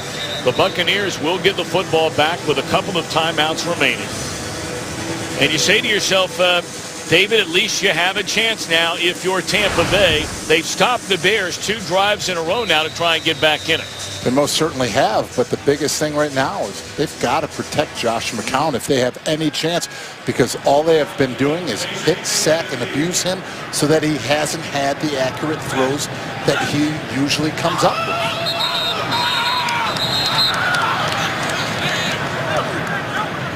This will be a false start against Chicago. It's going to back him False up. start, number 69. Offense, 5-yard penalty. Still 4th down. 59. Number 59. That one right there, that false start, you cannot have. You call that a no-brainer. You know at this position in the game that you're going to give a hard count to see if you can get the Tampa Bay team to jump off sides, but you've got to stay on side yourself. Able to get it away is O'Donnell. Very short punt. My, oh my. Let's see where they're going to spot this. This might be on the Bears side of the field. It is at the 45-yard line of Chicago. That is a 20-yard punt by the rookie Patrick O'Donnell. Well, if you just joined it, it's not anything really that the Bears have done. It's what their defense has done. Forced a fumble, which led to a touchdown. Interception led to a touchdown. Catch by Jackson, only his 2nd career lost fumble. That was at the 7-yard line. And now McCown, a touchdown and a 2-point conversion away from tying this game. That is a gain of 9 on the completed pass to Sims out of the backfield. 45 attempts in this one by McCown.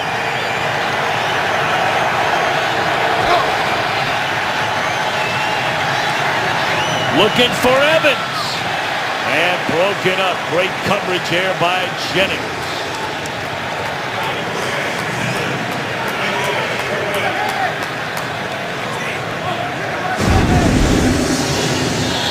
Tim Jennings getting up, playing bigger than his size, of being able to get that hand in there. It touches Mike Evans' hands. Takes a hit right there by Ryan Mundy, and he looked like he was shooken up after that one, running back to the huddle. But a quiet day for Evans. He does have a touchdown. But this game not over yet.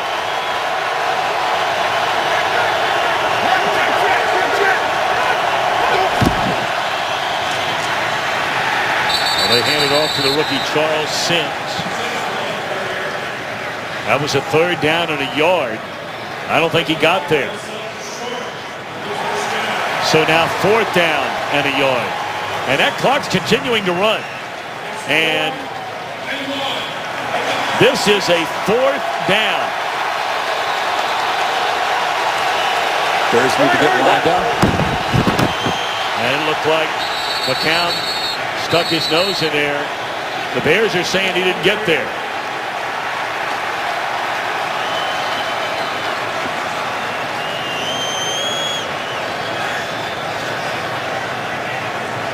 Well, we shall see. Obviously, the spot will tell you right away.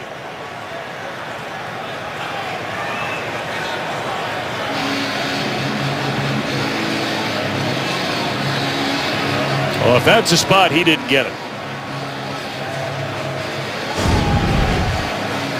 Jared Allen spiked inside from the outside. Paella, Ratliff once again holding up there in the middle of that defense like they have all day. I just have to ask you the question, David, as they're going to bring out the chain. Now, again, the chain is on this side of the field. What you see at the top of your screen is not always exactly where it is, and there's the measurement, and they don't get there. I have to ask you, David Deal. 4th and a yard, 2:15 to go. What about that call? The answer in a moment. David, I started to ask you going to break, At no time during this second half as it appeared from where we sit that the Buccaneers offense was in a hurry. We commented on it when they had the ball the last time. Until the biggest play, arguably, of this game on a 4th and 1, they hurry up to the line of scrimmage. A quarterback sneak and they come up short. I know that they were sitting there watching the Bears defense. Challenging to really on the field, but the runner was short of the line to gain. Are they going to challenge the spot of that ball? But I know that they were trying to get up to the line of scrimmage because the Bears were trying to adjust and they were sending a different defense and different players because they wanted to bottle it up. But it doesn't look like the Tampa Bay offense is prepared. Look at the offensive lineman came off of the ball slow, and you looked at every single one of the receivers kind of looking at each other. What are we going with? That was the only time, like you said, where they went this up tempo, and it didn't work out in their favor. It was roughly about 2:17, 2:18 on the clock when they hurried up to the line of scrimmage. And bear in mind now, the Buccaneers still have 2 timeouts in this half left. You have the ball at the Bears' 37-yard line. Now, is he down there? Is he down there?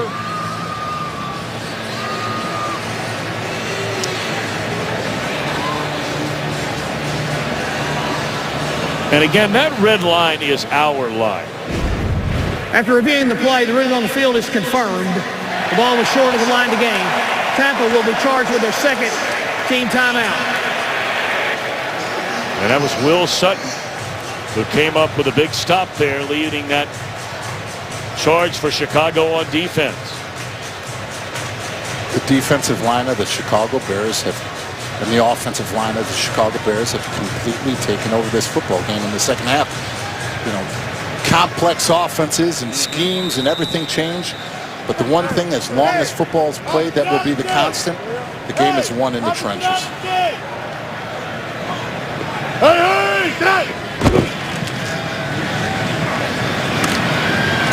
And now under the 2-minute warning. Here we go again, David. We've talked a lot about the NFC North here in the last few minutes. But we get back to this NFC South where Atlanta came in as the division leader. Atlanta kicked a field goal against Cleveland with 50 seconds left in the game. They lost the game. Cleveland kicks a field goal to win it. So Carolina, having a bye week this week, has, in essence, a chance to pick up a half game. And now New Orleans at 4-6 will play tomorrow night at home against Baltimore to try and go back on top in the division. So you're saying they have a chance. I mean, this is very unbelievable to think of a 4-6-1 team to be the leader of the division. But as you continue to think about the parity of the NFL and these groups, I continue to think about the Seattle Seahawks of 2010. They were a 7-9 team, made the playoffs as a wild card, beat the New Orleans Saints at home, and even though they didn't make a run, it completely changed the confidence that they had in that franchise. Well, we talked about the Cleveland Browns. What a story they are writing. For more on that, here's Joel Klatt in Los Angeles. That's right, Tom. They went 7 plays, 61 yards, and 44 seconds for Billy Cundiff. And from 37 yards out, he boots it through. 26-24. Cleveland beats Atlanta. Cleveland moves to 7-4. And the NFC South continues to look around and say, who is going to win this division? Bobby Hoyer gets it done when they need him most. Gets them down the field in less than a minute to win the game. Brian Hoyer. Well, what a story he has been for the Cleveland Browns. Everybody talking about Johnny Manziel. And hey, look, when we talk about the downside of the NFC South, who's going to be on the outside looking in the AFC North?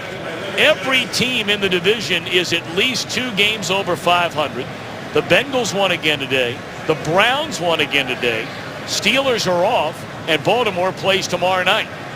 This is when the NFL is just reaching its top and its pinnacle and its excitement, because They say always that playoff football is played in December. But each and every one of these division games in December are going to count to like a game and a half because of the parity of each team. It's going to come down to tiebreakers. Teams are going to be looking to see where other division second teams are. So it's going to be an exciting month of December. Well, a timeout called by the Bears. There are 20 seconds left in this game. Bears are unable to get a first down, so they'll punt it. Now for the Bears, we told you this is the first of 2 games in 5 days. On Thanksgiving, they'll go to Detroit, and Detroit losing today at New England. Then you get 3 in a row at home. Dallas, New Orleans, and Detroit again before you wrap it up in Mark Trestman's hometown of Minneapolis.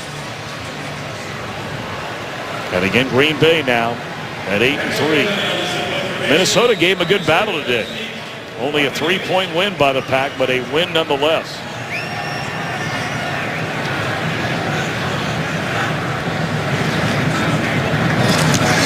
Well, they tried to come get it.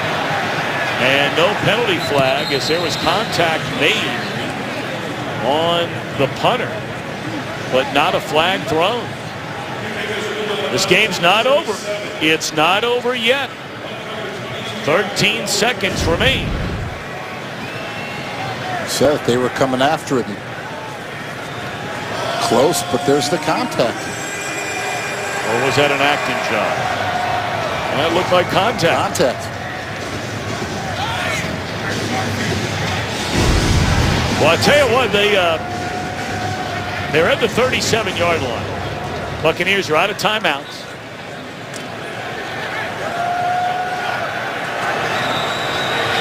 They have trips to the left side.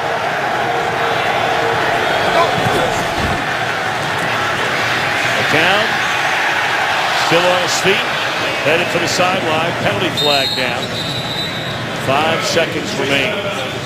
Holding, number 73, offense. 10-yard penalty, still first down.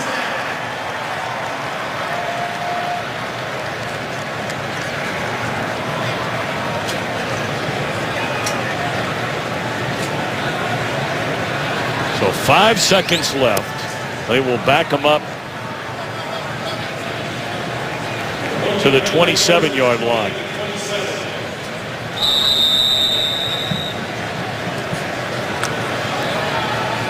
Bears today only have barely over 200 yards of offense, yet they have 21 points thanks to the 4 turnovers. This will be the final play of the game. And that's it. So the Bears get back-to-back wins after losing 3 in a row. Lovie Smith's return to Chicago started well with a 10-0 lead at halftime, but the Bears rally in the second half behind a stingy defense. 21-13 the final. Let's take you to the conclusion of Detroit and the Patriots.